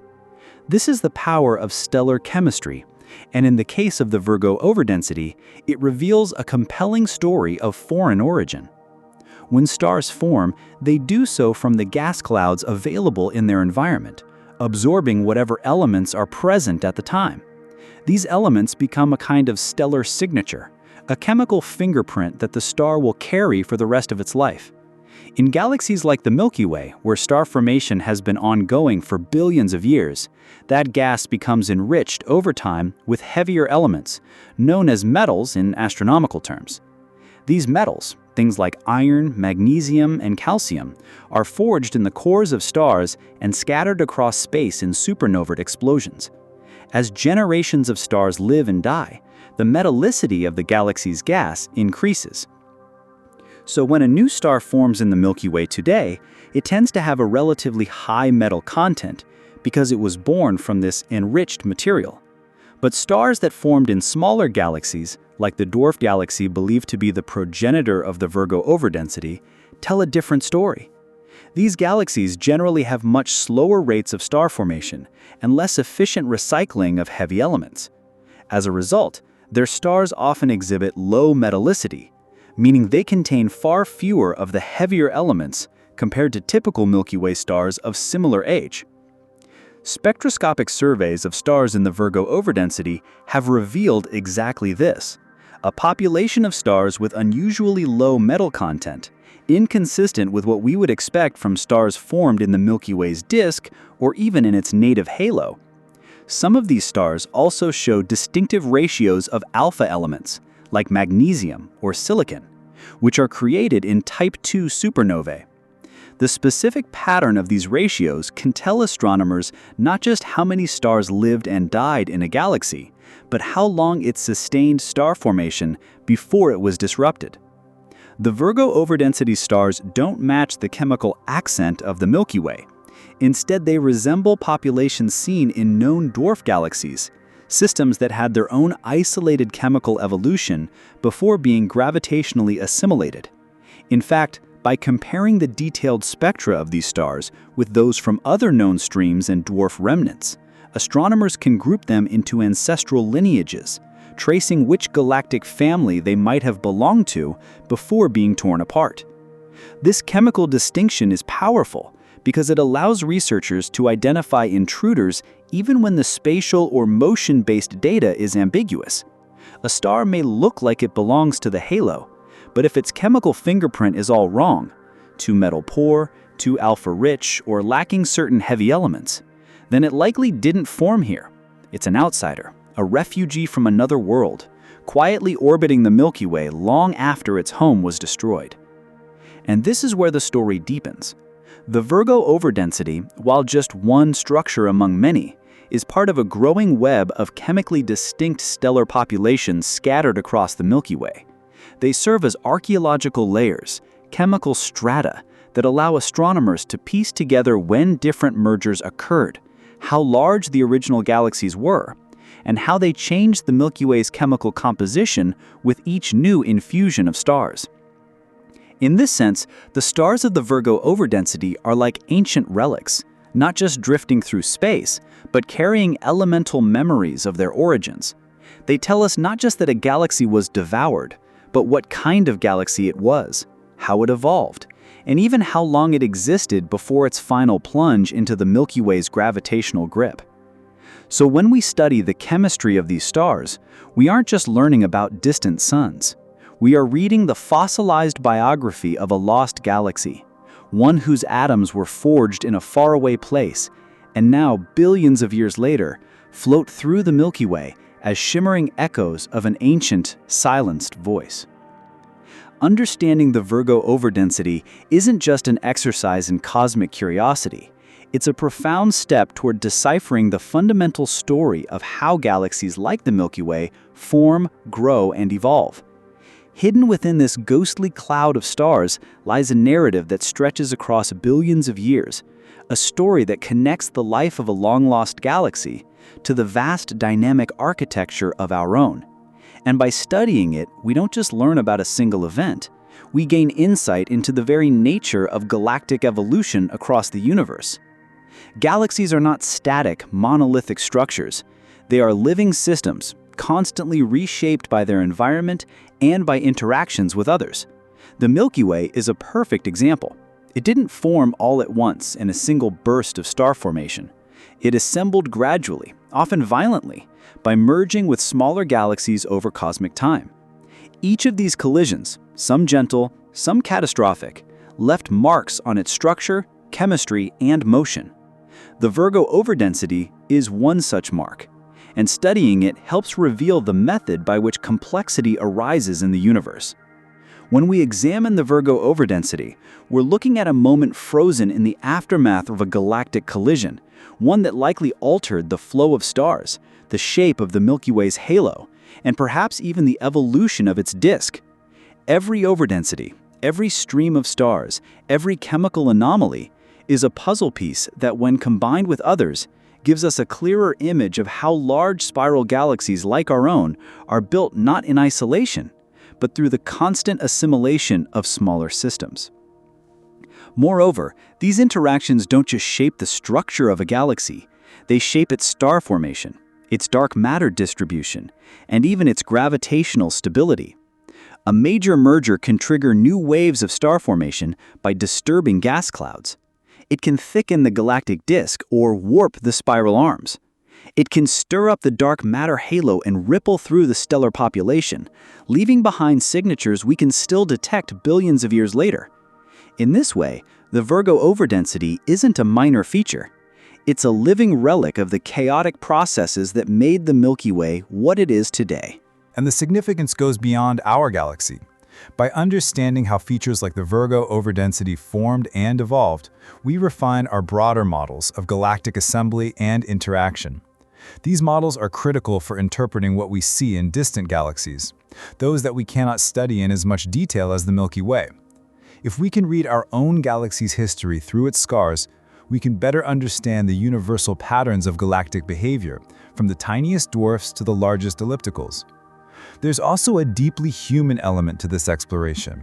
The Virgo Overdensity may seem distant, but it is a part of our galactic environment.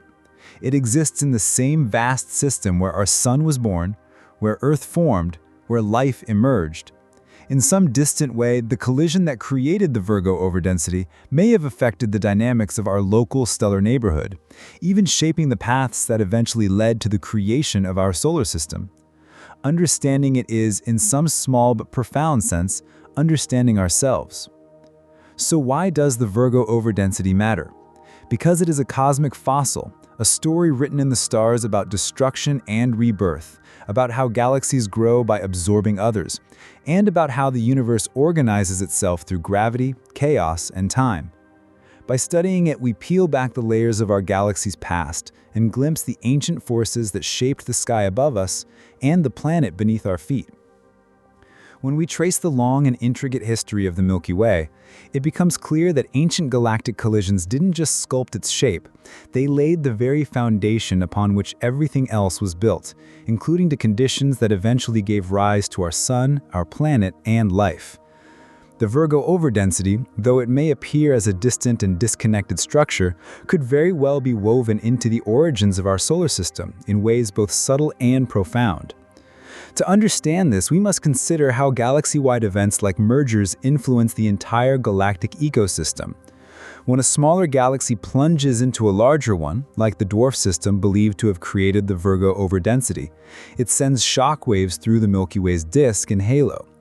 These collisions stir up vast clouds of gas, compressing them and often triggering new waves of star formation. Sometimes these starbursts are local and short-lived. Other times they reshape entire regions, altering the structure and chemistry of spiral arms, thickening the disk, or even inducing the formation of features like the Milky Way's central bar. It's entirely plausible that the energy and motion imparted by an ancient merger, such as the one responsible for the Virgo overdensity, may have sent ripples through the proto-Milky Way disk billions of years ago, affecting the dynamics of gas clouds that later coalesced into stars. One of those clouds, somewhere in a spiral arm, might have collapsed due to that very influence, igniting a new star, our Sun.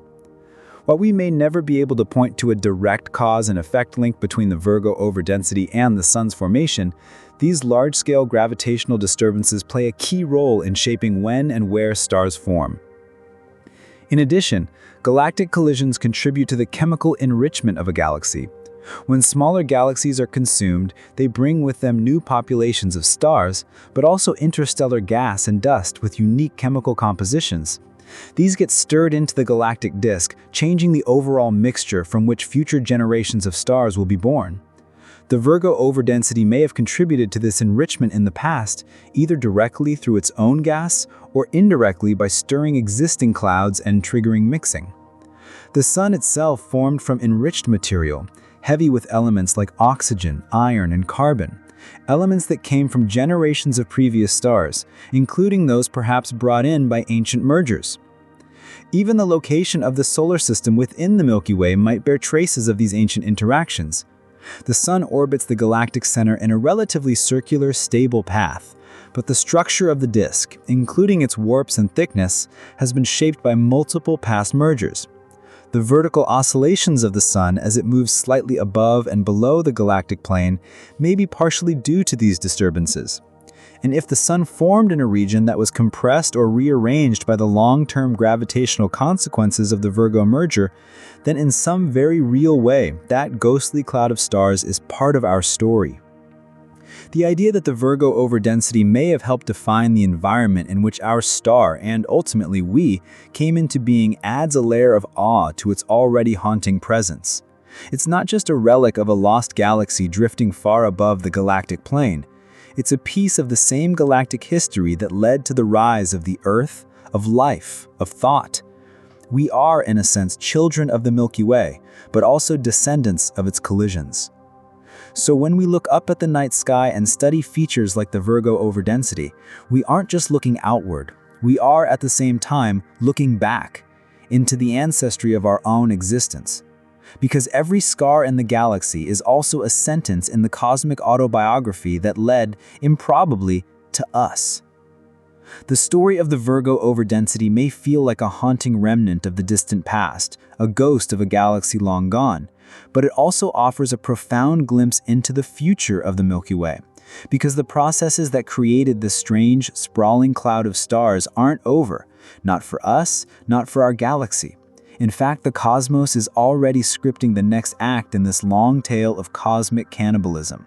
The next grand collision is not a matter of if, it's a matter of when. Billions of years from now, likely between 4 and 5 billion years in the future, the Milky Way will meet its fate in the form of a head-on collision with its nearest massive neighbor, the Andromeda Galaxy, also known as M31. This isn't speculation, it's prediction rooted in years of observational data and orbital modeling. Thanks to telescopes like Gaia, which measures stellar motions with exquisite precision, astronomers have calculated that Andromeda is not just heading in our general direction, but is actually locked in a mutual gravitational embrace with the Milky Way. The two galaxies are falling toward each other at a speed of about 110 kilometers per second, closing the roughly 2.5 million light-year gap that separates them. When this epic collision occurs, it won't be like car crashes here on Earth. Stars, despite their immense sizes, are so widely spaced that the chance of two actually colliding is vanishingly small.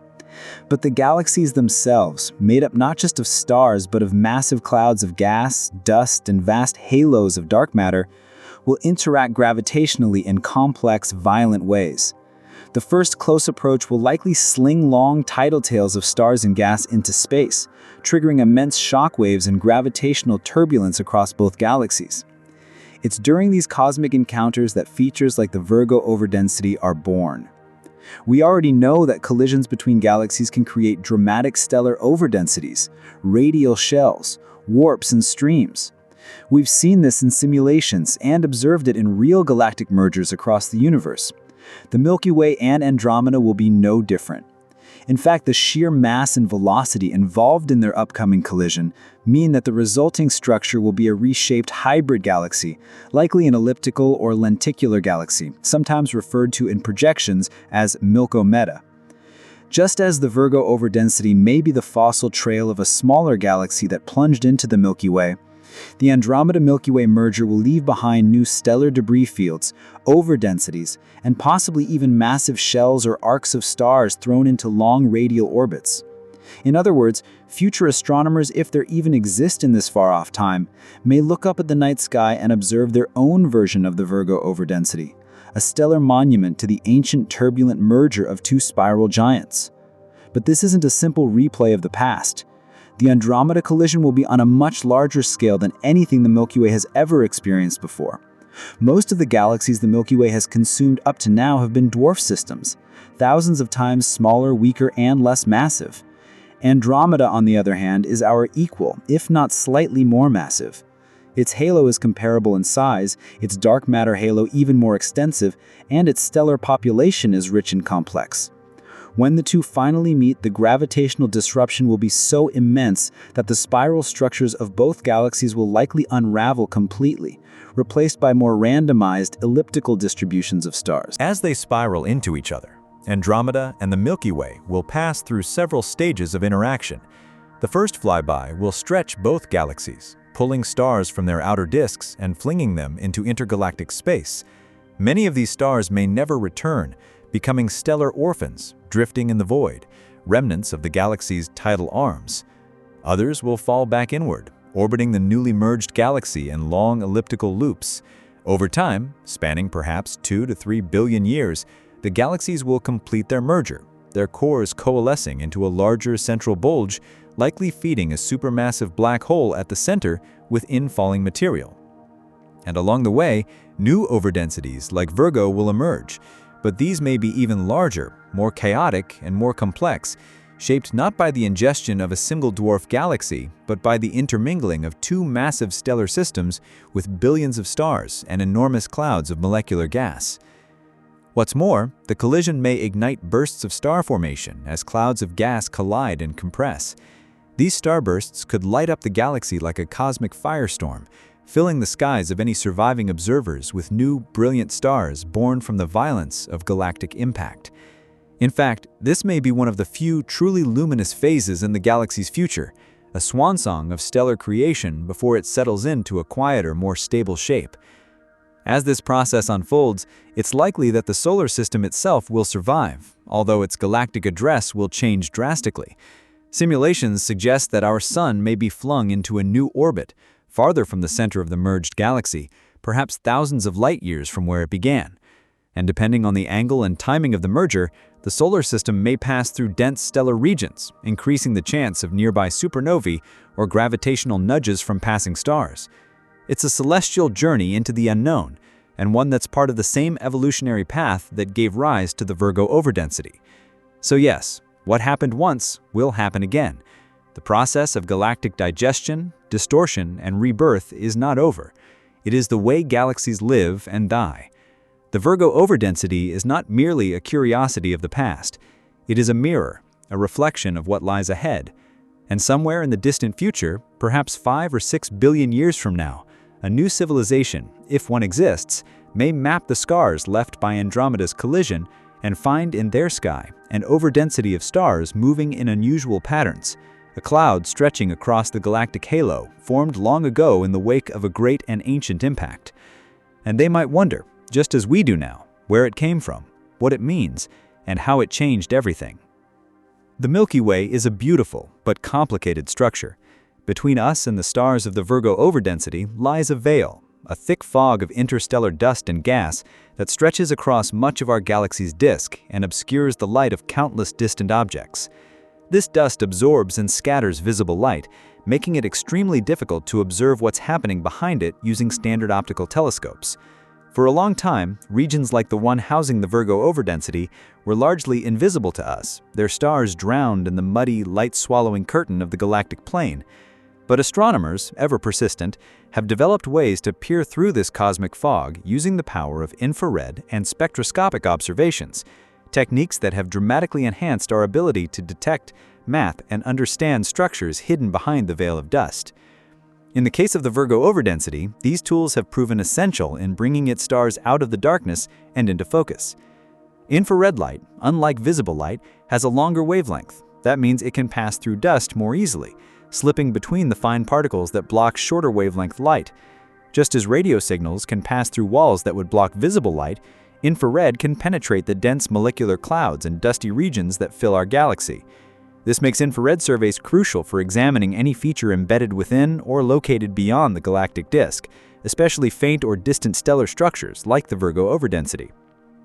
Missions like 2MASS, 2-micron all-sky survey, and the WISE, Wide Field Infrared Survey Explorer, have scanned the sky in infrared wavelengths, revealing stars and structures that were previously hidden. These surveys allow astronomers to pick out stars behind the Milky Way's curtain, measuring their positions, brightness, and in some cases, estimating distances.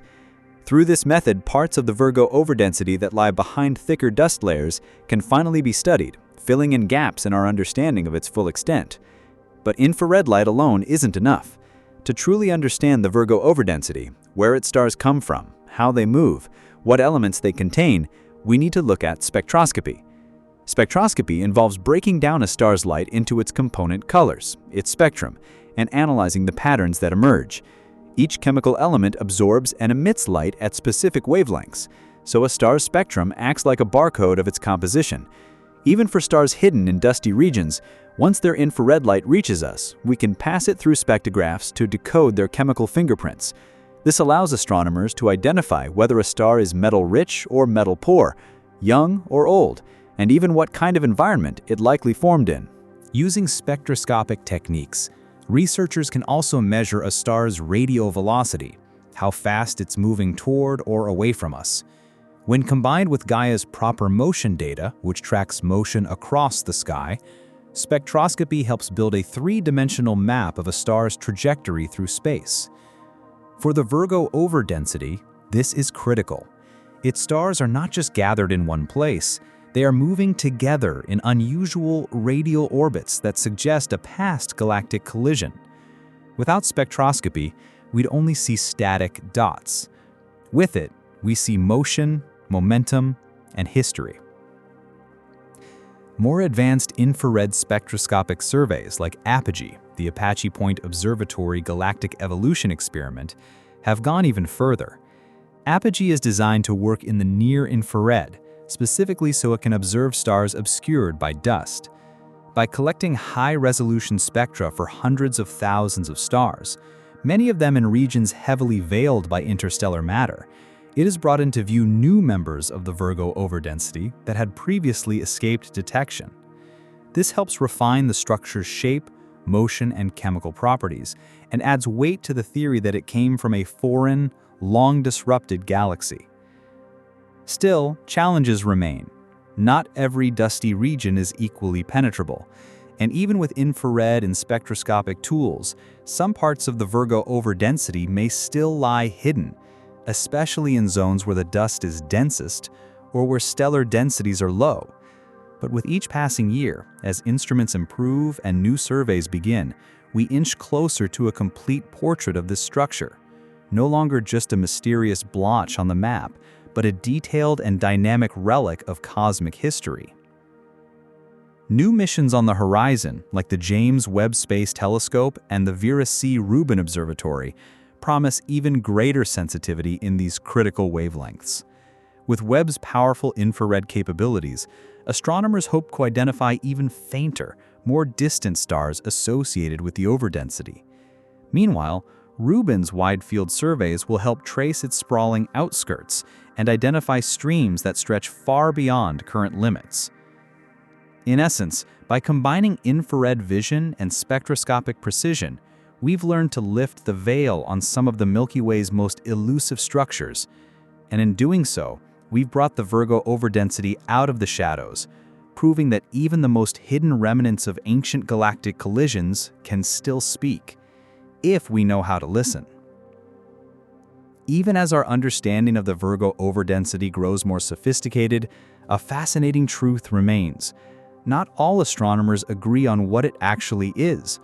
Science, especially at the grand scale of galactic dynamics, thrives not on consensus, but on competition between ideas. Every new discovery adds detail to the picture, but also opens up new questions, new doubts, and alternative interpretations. While the prevailing theory suggests the Virgo overdensity is the debris field of a long-consumed dwarf galaxy, some researchers believe that explanation may be too neat, or perhaps just one piece of a far more complex puzzle. From the moment the Virgo overdensity was discovered, it stood out.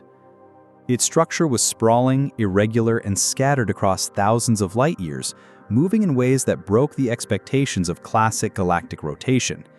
Yet the very irregularity that made it interesting also made it hard to define. Where did it begin? Where does it end? Is it one thing or several? These questions have not yet been fully answered. And because of this ambiguity, other possibilities have emerged. One such possibility is that the Virgo overdensity isn't a relic of a galactic collision at all, but rather a product of internal processes within the Milky Way itself. Some researchers have proposed that the structure might be related to warp patterns in the Milky Way's disk, especially at its outer edges. The Milky Way isn't a perfectly flat spiral galaxy.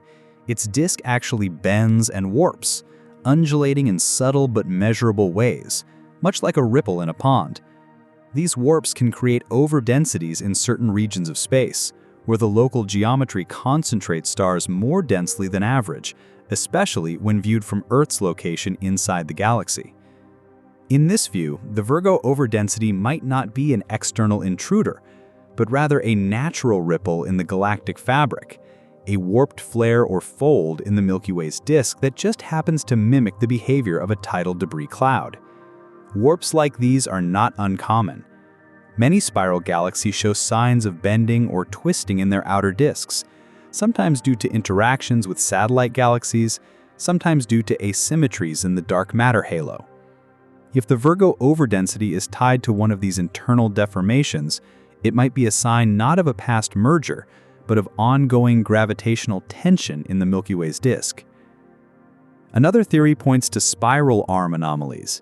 Spiral galaxies like the Milky Way are structured by vast, sweeping arms of stars, gas, and dust, dynamic features that are constantly evolving.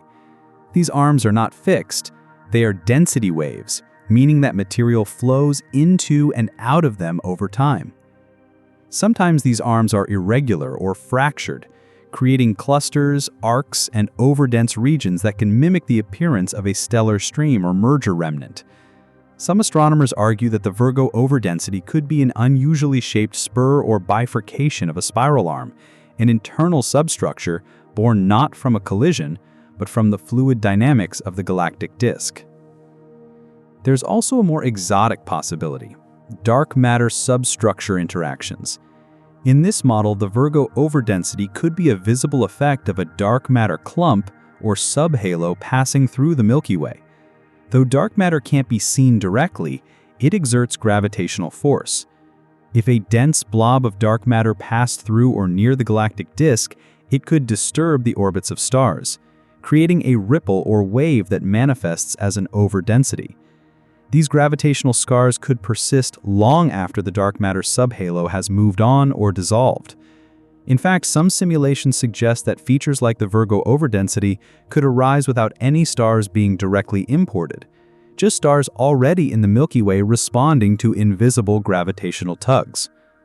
This explanation is speculative but tantalizing, especially in light of our growing recognition that the dark matter halo of the Milky Way is not smooth. Rather, it is likely full of lumps, voids, and filaments, remnants of smaller structures that merged long ago. If a dark subhalo exists where the Virgo overdensity now lies, it could explain some of the region's strange motions and scattered shape. But detecting such an object is extraordinarily difficult since dark matter doesn't emit or reflect light. Instead, scientists would have to infer its presence entirely from how stars move and accelerate nearby, a task akin to mapping the wind by watching leaves blow through the forest. Complicating matters even further is the possibility that multiple processes are at work simultaneously. What if the Virgo overdensity isn't the result of one event, but a complex intersection of events layered over time? Perhaps a dwarf galaxy did plunge into the Milky Way, scattering its stars into space. But what if that event occurred in a region already shaped by warps, arm flares, and gravitational tensions? The result would be a hybrid structure, part fossil, part wave, part echo of dark matter and disk dynamics. This multi-origin scenario is hard to model, and harder still to confirm, but it speaks to the idea that galaxies are not built by single causes, but by interwoven histories. The debate over the Virgo overdensity's origin is emblematic of how science progresses. Even with precision data from missions like Gaia, Apogee, WISE, and SDSS, some questions remain open-ended by design. We may have measurements of star positions accurate to micro-arcseconds and velocity data measured in meters per second, but the interpretation of that data still requires human judgment, theoretical modeling, and occasionally leaps of intuition. It's also worth noting that disagreement among scientists isn't a weakness of astronomy, it's a strength. It shows that the field is alive, dynamic, and driven by critical thinking. Competing theories push researchers to refine their models, to seek better observations, and to ask harder questions. The Virgo overdensity, rather than being a settled case study, has become a theoretical battleground, a region of sky that continues to challenge our assumptions about how galaxies work. In the coming years, more data will arrive. Missions like the Vera C. Rubin Observatory will begin scanning the sky with incredible depth and breadth, potentially uncovering fainter, more distant components of the Virgo overdensity, or finding other similar structures that clarify its nature by comparison. Improved computer simulations, too, will help us better understand how different physical mechanisms, from mergers to warps to dark matter wakes, produce the kinds of features we see. As we plug more observational and theoretical pieces into the puzzle, the picture will sharpen. But perhaps the most exciting possibility is that all of these theories are partially right. The Milky Way is not a pristine spiral galaxy, formed in isolation and left undisturbed. It is a complex, layered structure, assembled over billions of years by collisions, accretions, perturbations, and internal flows. In this context, the Virgo overdensity may be a confluence of causes, a stellar structure born from collision, shaped by the gravitational tides of dark matter, folded by the warps in the disk, and stirred by the churn of spiral arms. In the end, what matters most is not just settling the debate, but embracing the complexity. The Virgo overdensity challenges us to see the Milky Way not as a simple spiral, but as a turbulent, evolving organism, scarred by ancient battles and still dancing to the invisible rhythms of dark matter in motion. Whether it's a ghost of a dead galaxy, a wrinkle in the disk, or a message written by unseen gravitational hands, it remains one of the most enigmatic and intriguing features of our galactic home. Despite all the observations, theories, and simulations surrounding the Virgo overdensity, some of the most fundamental questions about it remain unanswered. haunting the minds of astronomers and physicists like whispers from a half-remembered dream. For all its mystery and movement, for all the data gathered by missions like Gaia and surveys like SDSS, the Virgo overdensity refuses to be pinned down completely. It is a puzzle with edges missing and pieces still floating in the shadows of space. At the heart of the mystery lie three deceptively simple questions. Questions that, if answered, could radically reshape our understanding not just of this stellar structure, but of how galaxies like the Milky Way evolve. How big is it really? At first glance, this seems like a straightforward question. Measure the stars, map their spread, and calculate the dimensions. But the reality is much more complex. The Virgo overdensity doesn't have clean boundaries. It's not a galaxy with a well-defined edge or a star cluster with a compact shape. Instead, it's a diffused cloud, stretching across a wide region of the sky, with fuzzy borders and uncertain depth. Some parts are denser than others, some fainter, and others possibly hidden by the Milky Way's dusty plain. Different surveys have detected different components of it. Some see it as a massive dome-shaped protrusion. Others interpret it as a warped fan-like spray of stars stretching above and below the galactic plane. Depending on which stars are counted as members, the structure may span anywhere from several thousand to tens of thousands of light years. But it's difficult to know where the Virgo overdensity ends and the rest of the galactic halo or thick disk begins. Some stars move similarly, but may not be related. Others are likely part of the overdensity, but remain undetected. And since it's not a gravitationally bound system anymore, just a lingering relic of motion, there's no clear outer limit. It fades gradually into the galactic background. This makes defining its size not just an observational challenge, but a conceptual one. Are we mapping a coherent object? A trail of debris? A collection of overlapping stellar streams? The answer shifts depending on the tools, definitions, and data used. Is it part of one merger or many? This is perhaps the most hotly debated question. While the idea of a single massive dwarf galaxy plunging into the Milky Way is appealing, it provides a clean narrative, but it may be too simple for the reality of the structure. Some data suggest that the Virgo overdensity is not one singular flow of stars, but an entanglement of multiple stellar streams, layered on top of each other and caught in similar regions of space. There are signs that stars in different portions of the overdensity exhibit slightly different motions and compositions, suggesting they may have originated from different progenitor systems. Some models propose that the region contains material from multiple dwarf galaxies, each accreted at different times but funneled into roughly the same area due to the Milky Way's complex gravitational field. Others argue it could be the remnants of a single large galaxy that fragmented as it fell in, leaving multiple arms of debris. There is even speculation that some of the stars may be native to the Milky Way, shaken from their usual orbits by the gravitational disruption of an impact, and now mixed in with the incoming stellar population.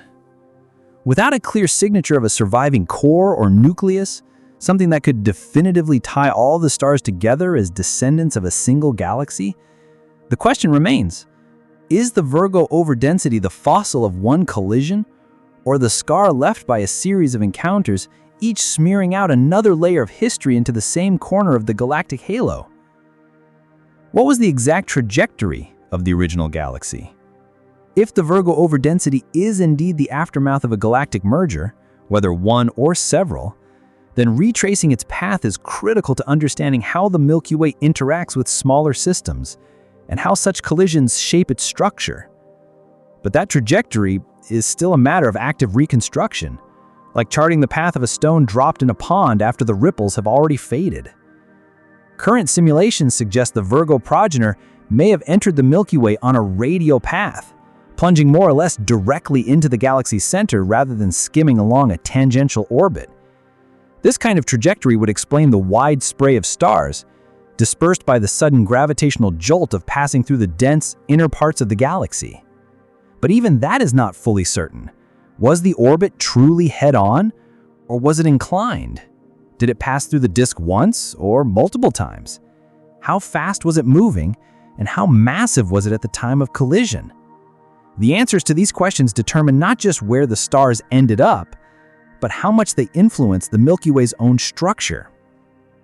Some stars in the Virgo Overdensity appear to have moved above and below the galactic plane, suggesting a high-inclination orbit. Others suggest an almost vertical plunge. The varying velocities of these stars, combined with the known gravitational field of the Milky Way, can be modeled to reverse engineer a likely path. But the solution is complicated by the galaxy's own evolving mass distribution, its dark matter halo, and the uncertain original speed and mass of the incoming object.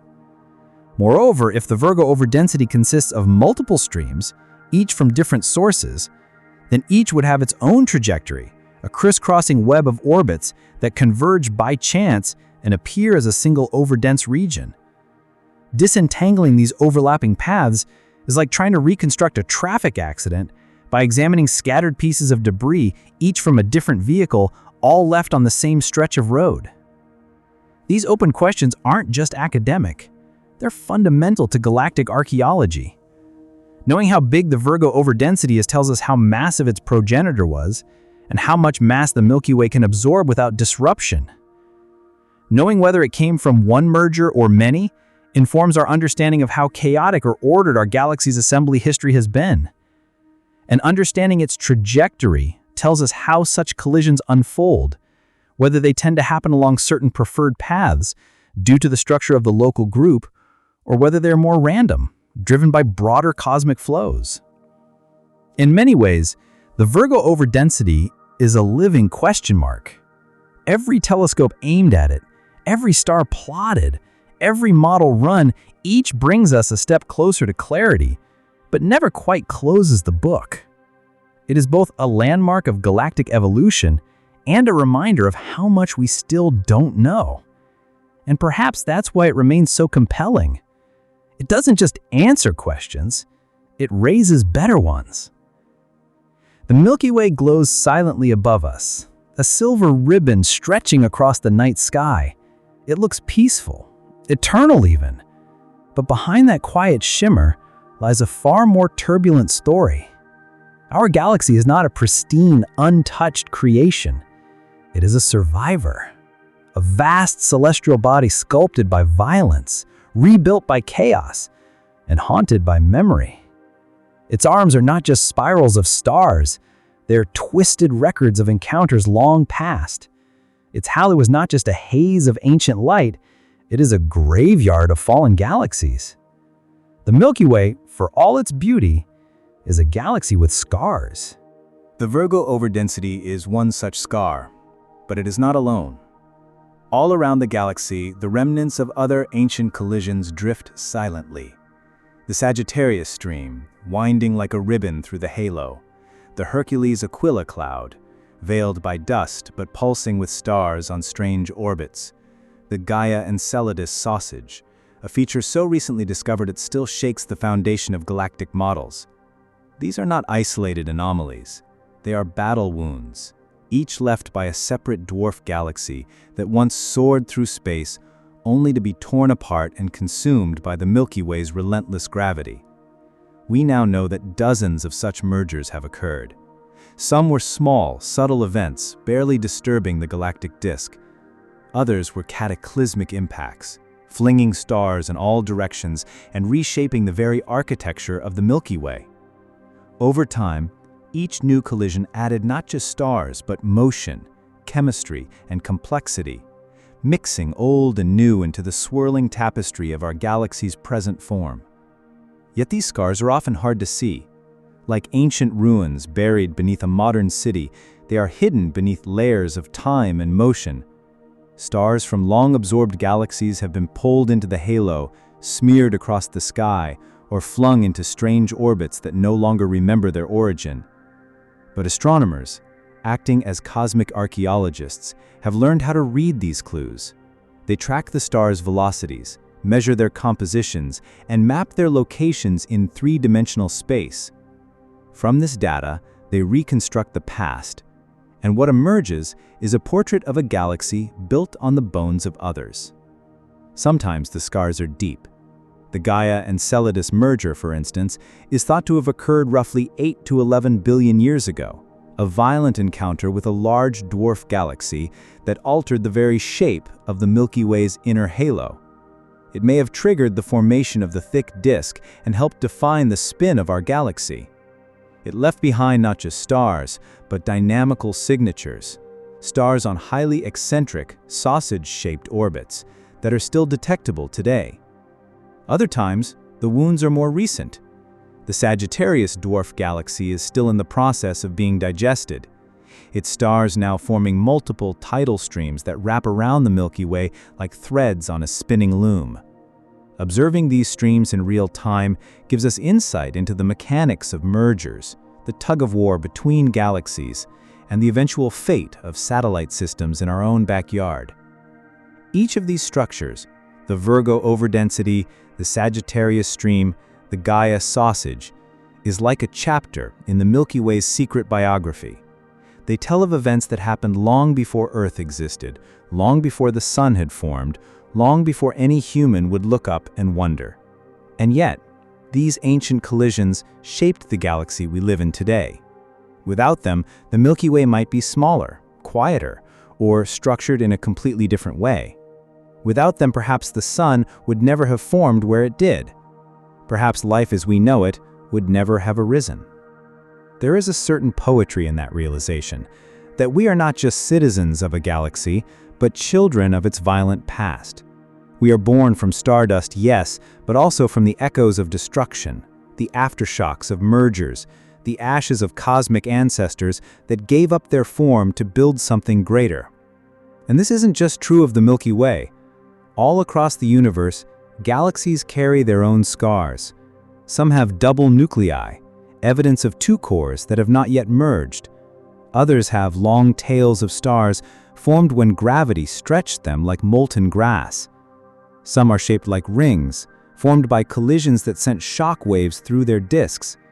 The cosmos is not a museum of perfect forms. It is a gallery of survivors. The Virgo overdensity, then, is not an anomaly. It is a reminder that even the grandest galaxies are shaped by loss and absorption, by interactions that play out over billions of years. Its stars, scattered across the sky, may no longer know their origin, but they still move together, still carry the fingerprint of a galaxy that once soared through the cosmos with its own shape, its own core, its own destiny. Now those stars are part of us. They orbit in our halo, they thread through our disk, they light up our sky and shape our models. The wound they came from has healed, but the scar remains, silent, beautiful, and endlessly fascinating. When we step back and take in the broader cosmos, when we widen our gaze beyond our galactic home, it becomes clear that what happened with the Virgo overdensity is far from an isolated phenomenon. In fact, it's part of a universal pattern, a common story written across the universe in stars and shadows. Galactic collisions are not rare events. They are a fundamental aspect of cosmic evolution. The Milky Way is just one of hundreds of billions of galaxies, and each of them, in their own way, bears the hallmarks of similar encounters. The story of the Virgo overdensity is echoed all across the observable universe, repeated in forms both violent and subtle, grand and ghostly. Galaxies are not solitary islands drifting peacefully through space. They are social, interactive, gravitationally attracted to one another across vast cosmic distances. The fabric of the universe is structured into webs and filaments where galaxies form, migrate, and eventually collide. In fact, in the largest sense, the universe grows not by the slow birth of new galaxies from scratch, but by the merger and reassembly of existing ones. This is a process known as hierarchical formation, a bottom-up scenario where small structures collapse first and then merge into larger systems.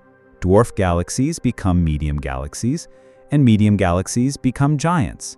The Milky Way is a product of this hierarchy, and so is every other large galaxy we can observe. One of the clearest and most beautiful examples of galactic merger activity can be seen in the antennae galaxies, NGC 4038 and NGC 4039.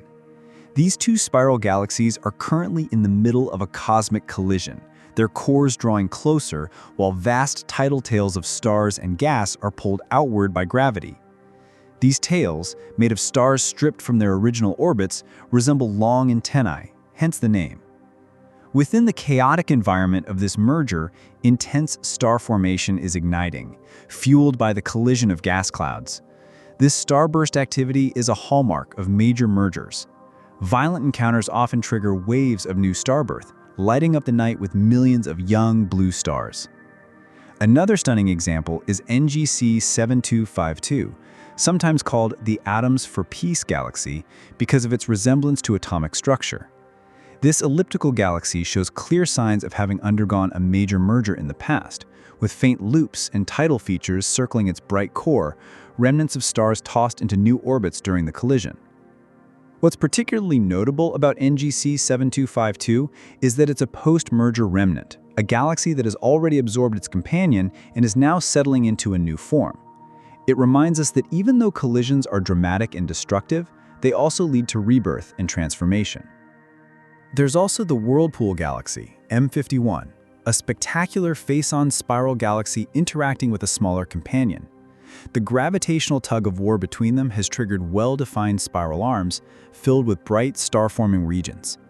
It shows how even relatively minor interactions, far short of total mergers, can leave profound effects on galactic structure. These galactic encounters aren't always messy or chaotic in the way we might imagine. Sometimes, galaxies merge gracefully, especially when there's a large difference in mass. This is known as minor merging, where a small galaxy is assimilated by a larger one without significantly disrupting the primary structure. The Virgo Overdensity likely resulted from such a minor merger, a dwarf galaxy plunging into the Milky Way, losing its coherence, but leaving behind a streaming trail of stars that still whisper its past. But collisions are not always one-sided. The most dramatic transformations occur in major mergers, where two galaxies of comparable size collide and coalesce. These encounters can erase spiral structures, scramble star orbits, and produce giant elliptical galaxies. Simulations suggest that many elliptical galaxies in the universe today are the fossil remnants of such events, having formed from the chaotic mixing of stars from once separate spirals. The Virgo Overdensity, then, is part of this universal dance.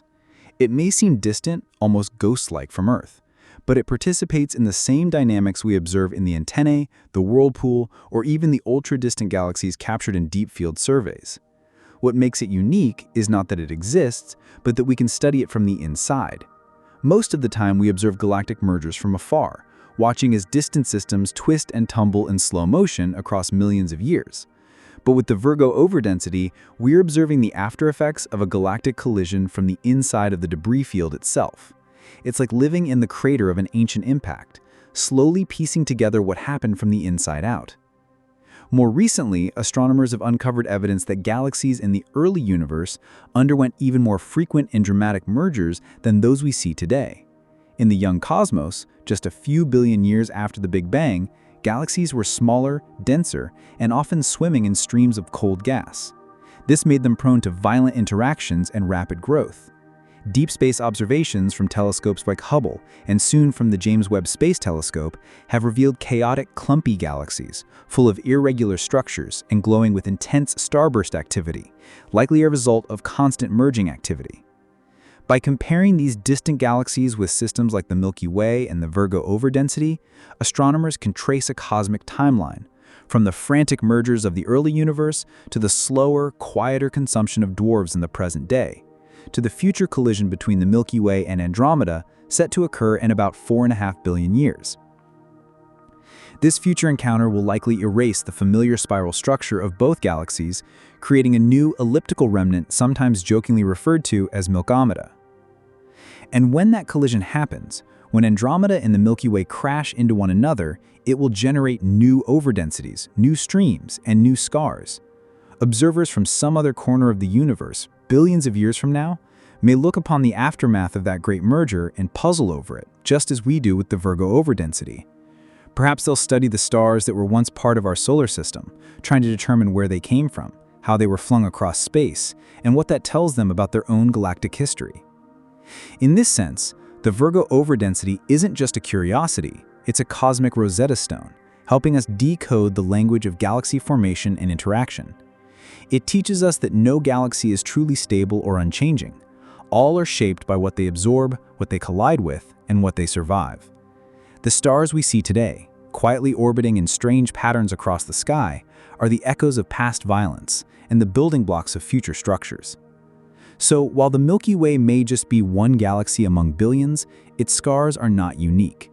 They are part of a far larger symphony of cosmic growth, a story written in tidal tales and stellar streams, in halos of ghostly light and remnants of shattered galaxies. And each time we uncover a new piece of that story, each overdensity, each ripple, each loop of stars, we get closer to understanding how the universe has become what it is. In this bigger picture, the Virgo overdensity is both local and universal. It belongs to us, but it is also a reflection of what happens everywhere. It is a cosmic scar and a sign of life in a universe that builds by breaking, that grows through gravity, and that never stops evolving. Imagine looking back in time, billions of years ago when the universe was younger, the galaxies were smaller, and our Milky Way was still assembling its massive spiral arms. Amid the tapestry of cosmic filaments and flows, there once floated a quiet, self-contained galaxy, dimmer than ours, but no less complex. It may have been a dwarf spiral, its arms gently winding around a dense central bulge, or perhaps it was a compact elliptical, rounder and older, its stars already aging, its gas reserves thinning. It would have had its own metallicity fingerprint, its own dark matter halo, and its own galactic rhythm. Until one day, that rhythm was broken. What if it had survived? What if instead of being shredded into the stellar mist we now call the Virgo overdensity, it had retained its structure, slipping into a gentle orbit around the Milky Way as a companion, like the Large Magellanic Cloud or Sagittarius dwarf galaxy before their own demise? Had it survived, we might be able to see it today, an obvious presence in our telescopes, a faint yet compact glow against the deep sky near the Virgo constellation. It would have had a distinct motion, moving as one body, perhaps orbiting above or below the galactic plane, its core intact, its stars still gravitationally bound. We could have studied it as a living relic of the early universe, its stars older, its chemistry simpler, its structure revealing clues about the environment in which it first formed. It might have had its own globular clusters, small and ancient star cities held tightly to its core. These clusters, now perhaps scattered across the Virgo overdensity like pearls from a broken necklace, might have remained in orbit, giving astronomers a window into the cluster formation environment of dwarf galaxies. We might have even mapped its rotation curve, studied its central black hole if one existed, and measured its internal dynamics to better understand how dark matter behaves on small galactic scales. But it didn't survive. Instead, it plunged too deep. Perhaps it took a wrong trajectory, too steep, too fast. It passed through the Milky Way's halo, then the disk, and maybe even near the galactic center, where the gravitational tides became violent. There, the force differential from one side of the dwarf galaxy to the other became extreme. Stars near the leading edge were pulled forward, those on the far edge lagged behind. Slowly, then rapidly, the galaxy was torn open, first shedding its outer stars, then its gas, and finally, unraveling its core. The galaxy's central regions, its heart, may have held together a bit longer, but the Milky Way's gravity is relentless. Orbit after orbit, pass after pass, the once coherent structure was reduced to a river of stars.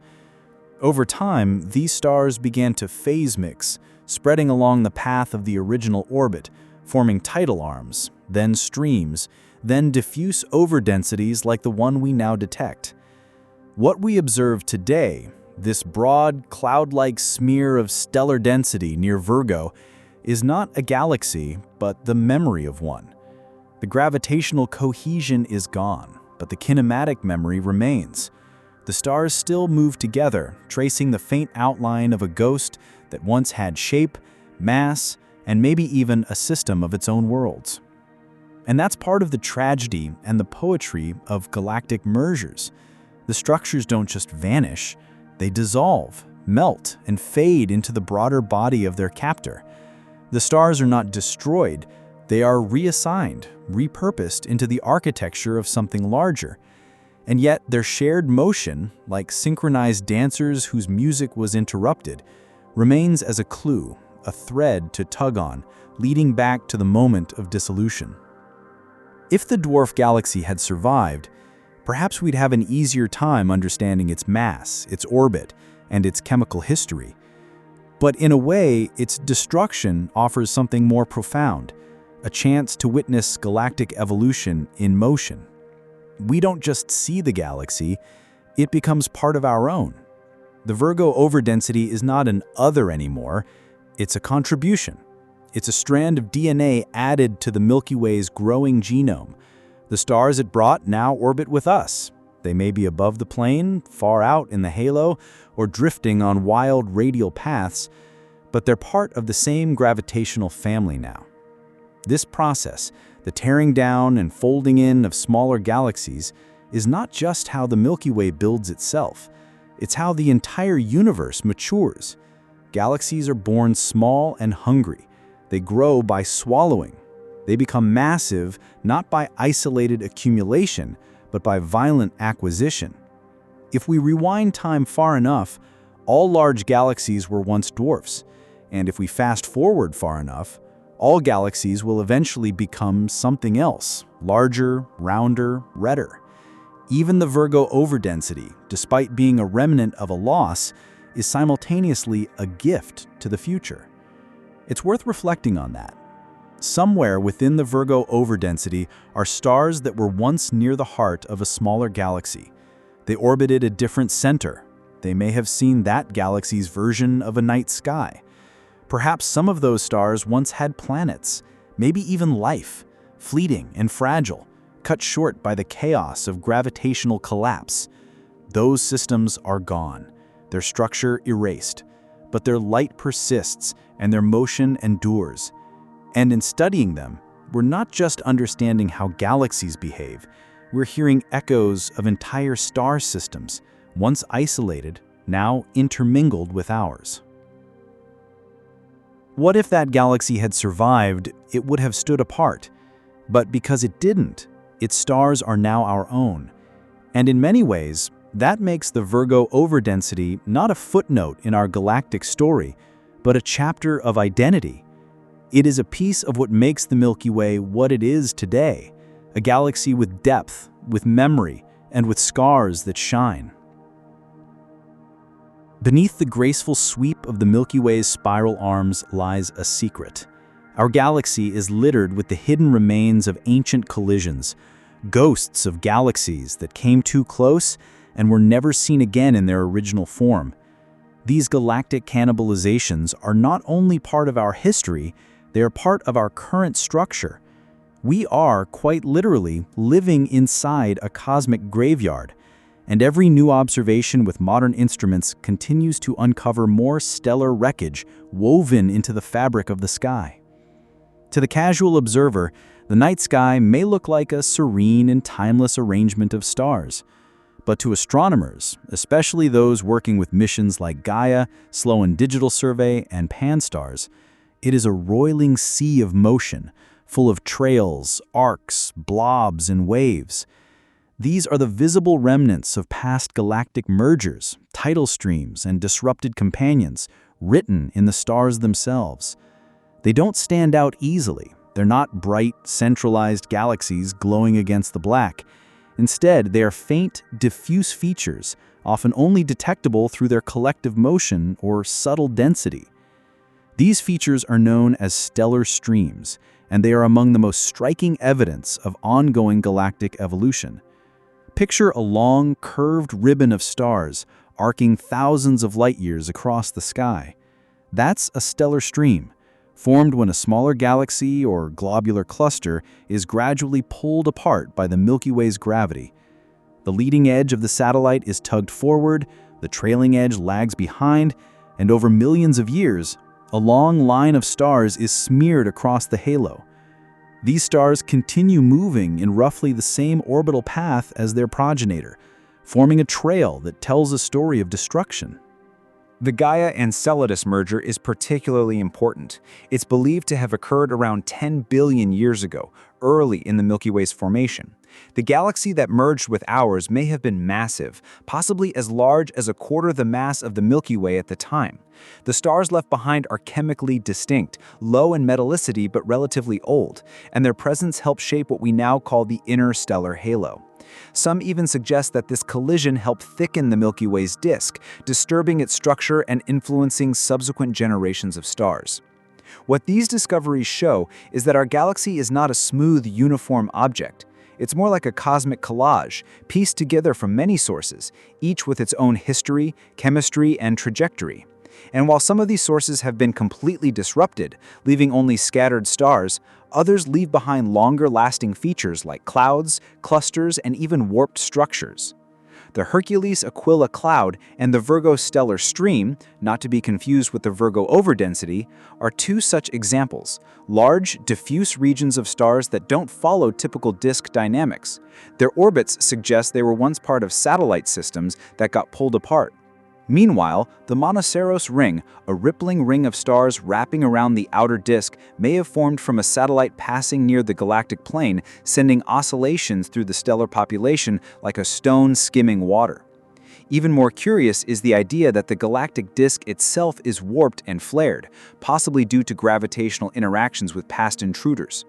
Observations have shown that the Milky Way's outer disk is not flat, but rather bends and twists like a warped vinyl record. The cause of this warp may be the lingering influence of a dwarf galaxy that plunged through the disk long ago, pulling on stars and gas and creating long-lasting structural distortions. And then there are the globular clusters, dense spherical collections of stars that orbit in the halo. While many are native to the Milky Way, a significant number are thought to have been brought in from past mergers.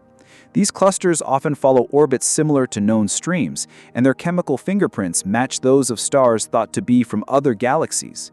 In fact, some streams are actually made of disrupted globular clusters, not dwarf galaxies, highlighting just how sensitive these systems are to the Milky Way's tidal forces. What's remarkable is that we're still discovering more and more of these structures. The European Space Agency's Gaia mission, launched in 2013, revolutionized our view of the galaxy. By measuring the positions, distances, and motions of over 1 billion stars with unprecedented accuracy, Gaia has given us the ability to detect kinematic groups, sets of stars moving together through space, even when they're spread across vast areas of the sky.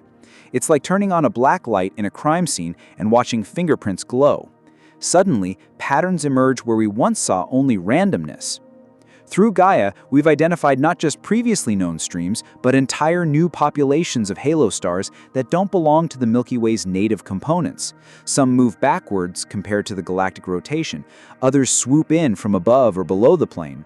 And each of them tells a story of a galaxy that came too close, of a system that collapsed under tidal stress, of a collision that rewrote our structure.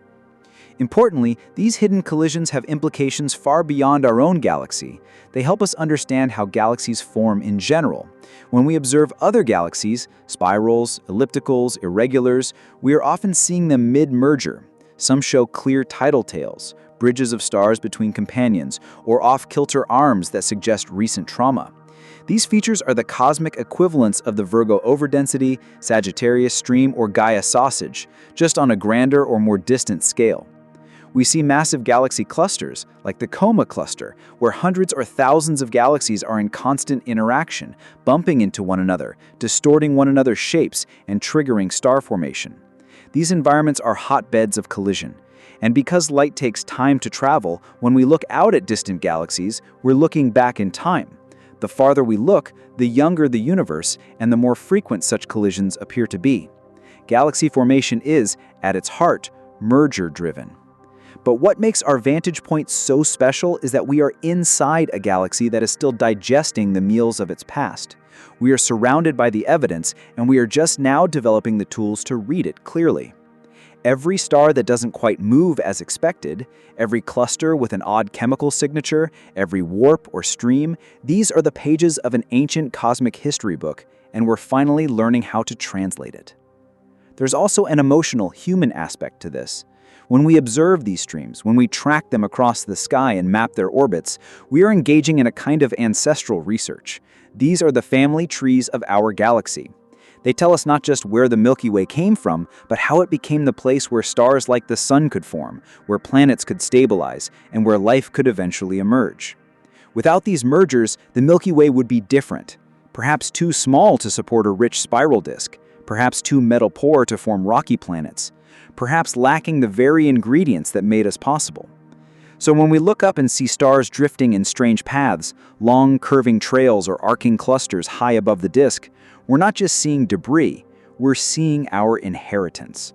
We are witnessing the raw materials from which our home was built. The hidden collisions all around us are not footnotes, they are foundations. And yet, the process is not over. Even now, the Milky Way continues to accumulate mass. The large and small Magellanic Clouds, visible from the southern hemisphere, are still being pulled in. Streams of gas, like the Magellanic Stream, flow behind them. The dark matter halo of the Milky Way continues to grow, pulling more material inward. And in a few billion years, as we've noted before, Andromeda will arrive. That colossal merger will produce new trails, new overdensities, and a new galactic form, something different from what we know today. By then, perhaps some future observers, descendants of humanity or another civilization, will study the new structures and wonder where they came from. They might detect trails of stars with odd velocities, note their chemical oddities, and realize they're seeing the echoes of a galaxy that once was, our Milky Way, spread out in a final, majestic stream. In that future, the hidden collisions all around us today will become the groundwork for new histories. Just as we now trace the stars of the Virgo Overdensity, Gaia Enceladus, and Sagittarius, so too will future astronomers trace the paths of what we leave behind. This is the story of galaxies, a never-ending series of encounters, absorptions, and transformations, all written not in books, but in the positions and motions of stars. And we are lucky enough to live in a moment when we can begin to read it. As we peer deeper into the fabric of our galaxy and the universe beyond, we find ourselves approaching a threshold, a tipping point where technology begins to catch up with curiosity. For centuries, we have charted the skies with ever more sensitive tools, each new generation peeling back another layer of the cosmos. Now, on the horizon, stand a set of future missions that promise to revolutionize our understanding of the hidden history of galaxies. And one of the brightest stars in this next observational chapter is the Vera C. Rubin Observatory. Located in Chile, atop Cerro Pachón, this observatory is unlike anything that has come before it. At its heart is the Legacy Survey of Space and Time, LSST, a 10-year survey that aims to image the entire southern sky every few nights. The LSST is designed to detect the faintest, most diffuse objects, including structures that are invisible to current surveys. Its wide field of view, massive data throughput, and repeated imaging cadence make it uniquely capable of tracking motion, variability, and change across billions of celestial objects. For the study of the Virgo Overdensity and similar features, the Rubin Observatory is a game changer. To appreciate this, let's revisit a challenge faced by astronomers today. The Virgo Overdensity is not a dense cluster of stars. It's a low-contrast, cloud-like concentration of stars spread across thousands of light years. It blends into the stellar halo and is easily masked by foreground and background stars. Detecting it relies on extremely subtle differences in star density, velocity, and motion, differences that often lie right at the edge of detectability with current equipment. Enter the Rubin Observatory. With its 8.4-meter mirror and its enormous 3.2 gigapixel camera, the largest digital camera ever constructed for optical astronomy, the observatory will have the sensitivity needed to pick out even the most tenuous structures. Not only will it detect individual stars within streams and overdensities, but it will also observe their motion across the sky over time, making it possible to identify which stars belong to a common structure. This ability to detect proper motion on a galactic scale, to literally watch stars drift in real time means Rubin will be able to map the three-dimensional shape and kinematic signature of diffuse features like the Virgo overdensity with unprecedented precision.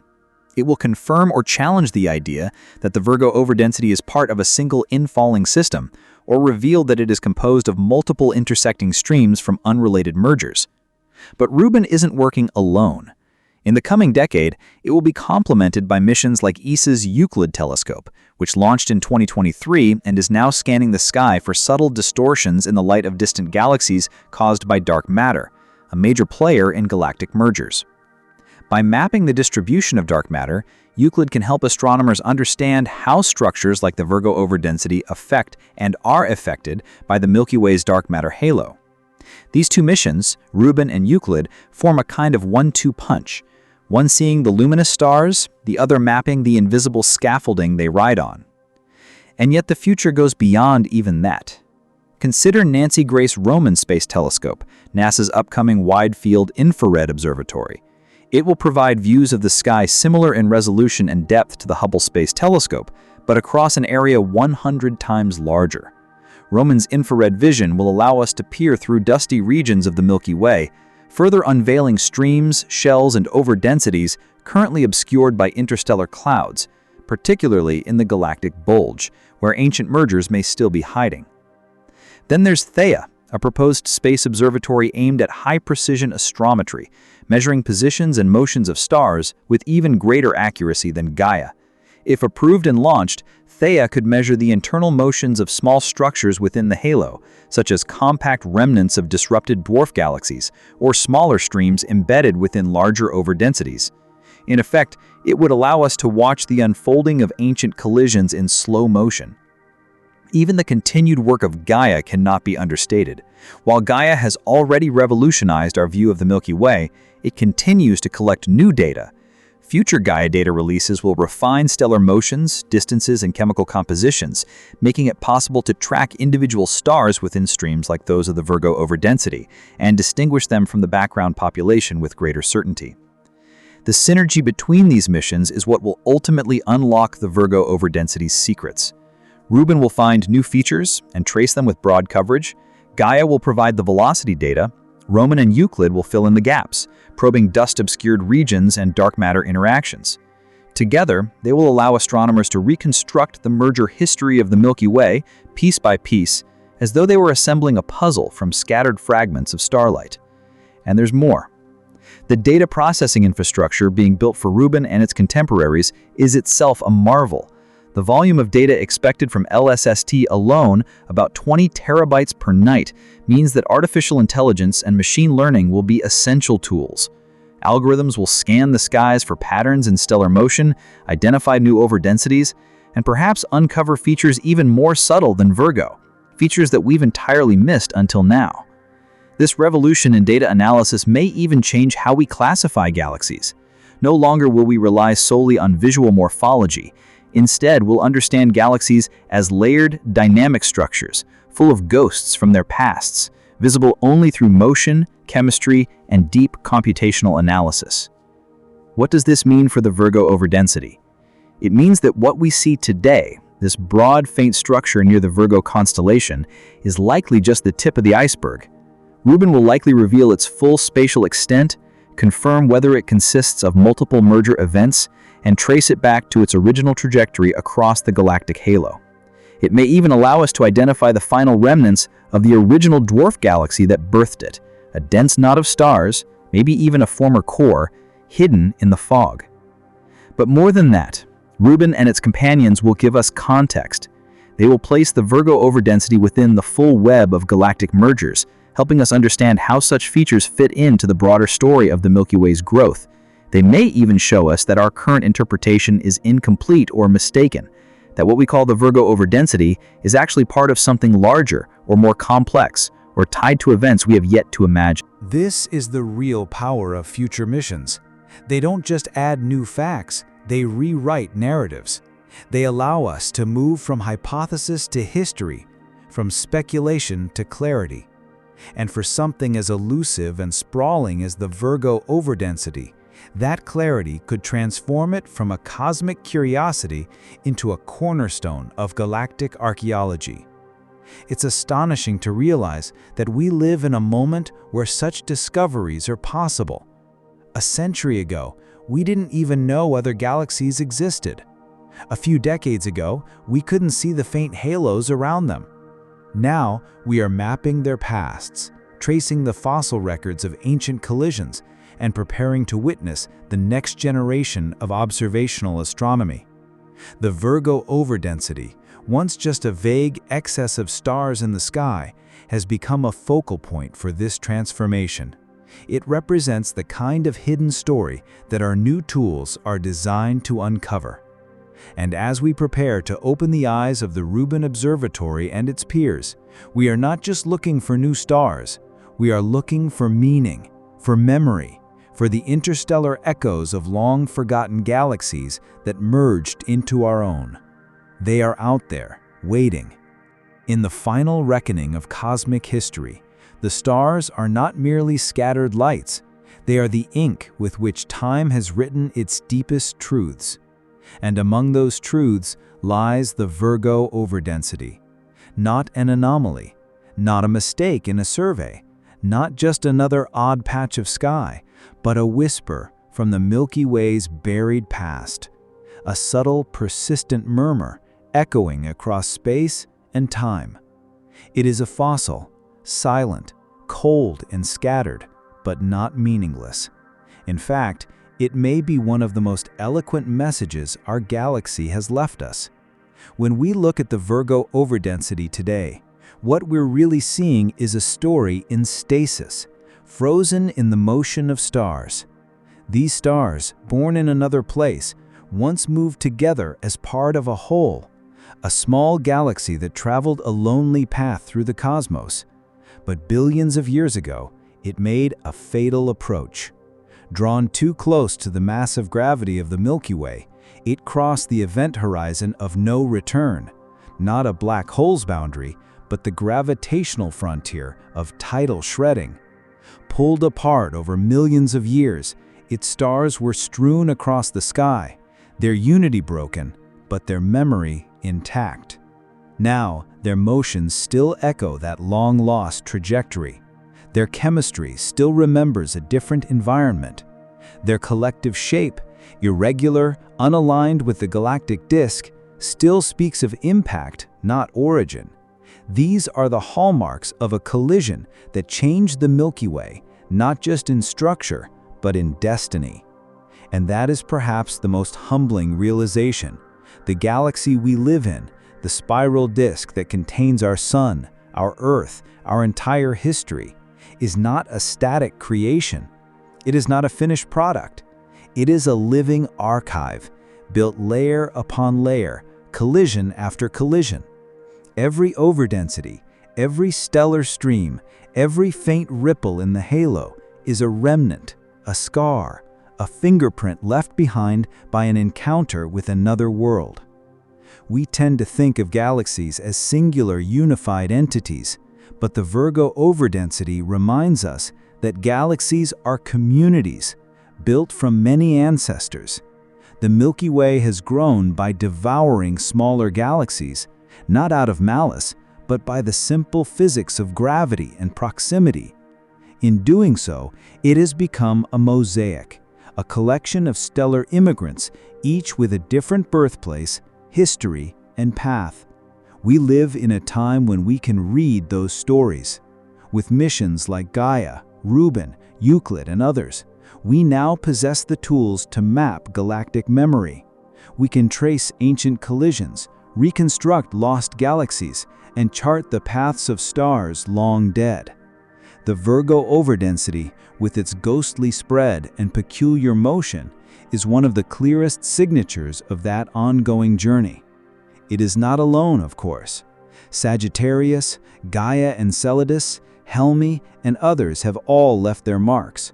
But Virgo, subtle, scattered, and still partly hidden, remains one of the most intriguing. It is not the loudest voice in the chorus, but perhaps one of the most poetic, because it reminds us not just of what the Milky Way has done, but of what it is: a galaxy with memory, a galaxy with scars, a galaxy with stories written into its stars.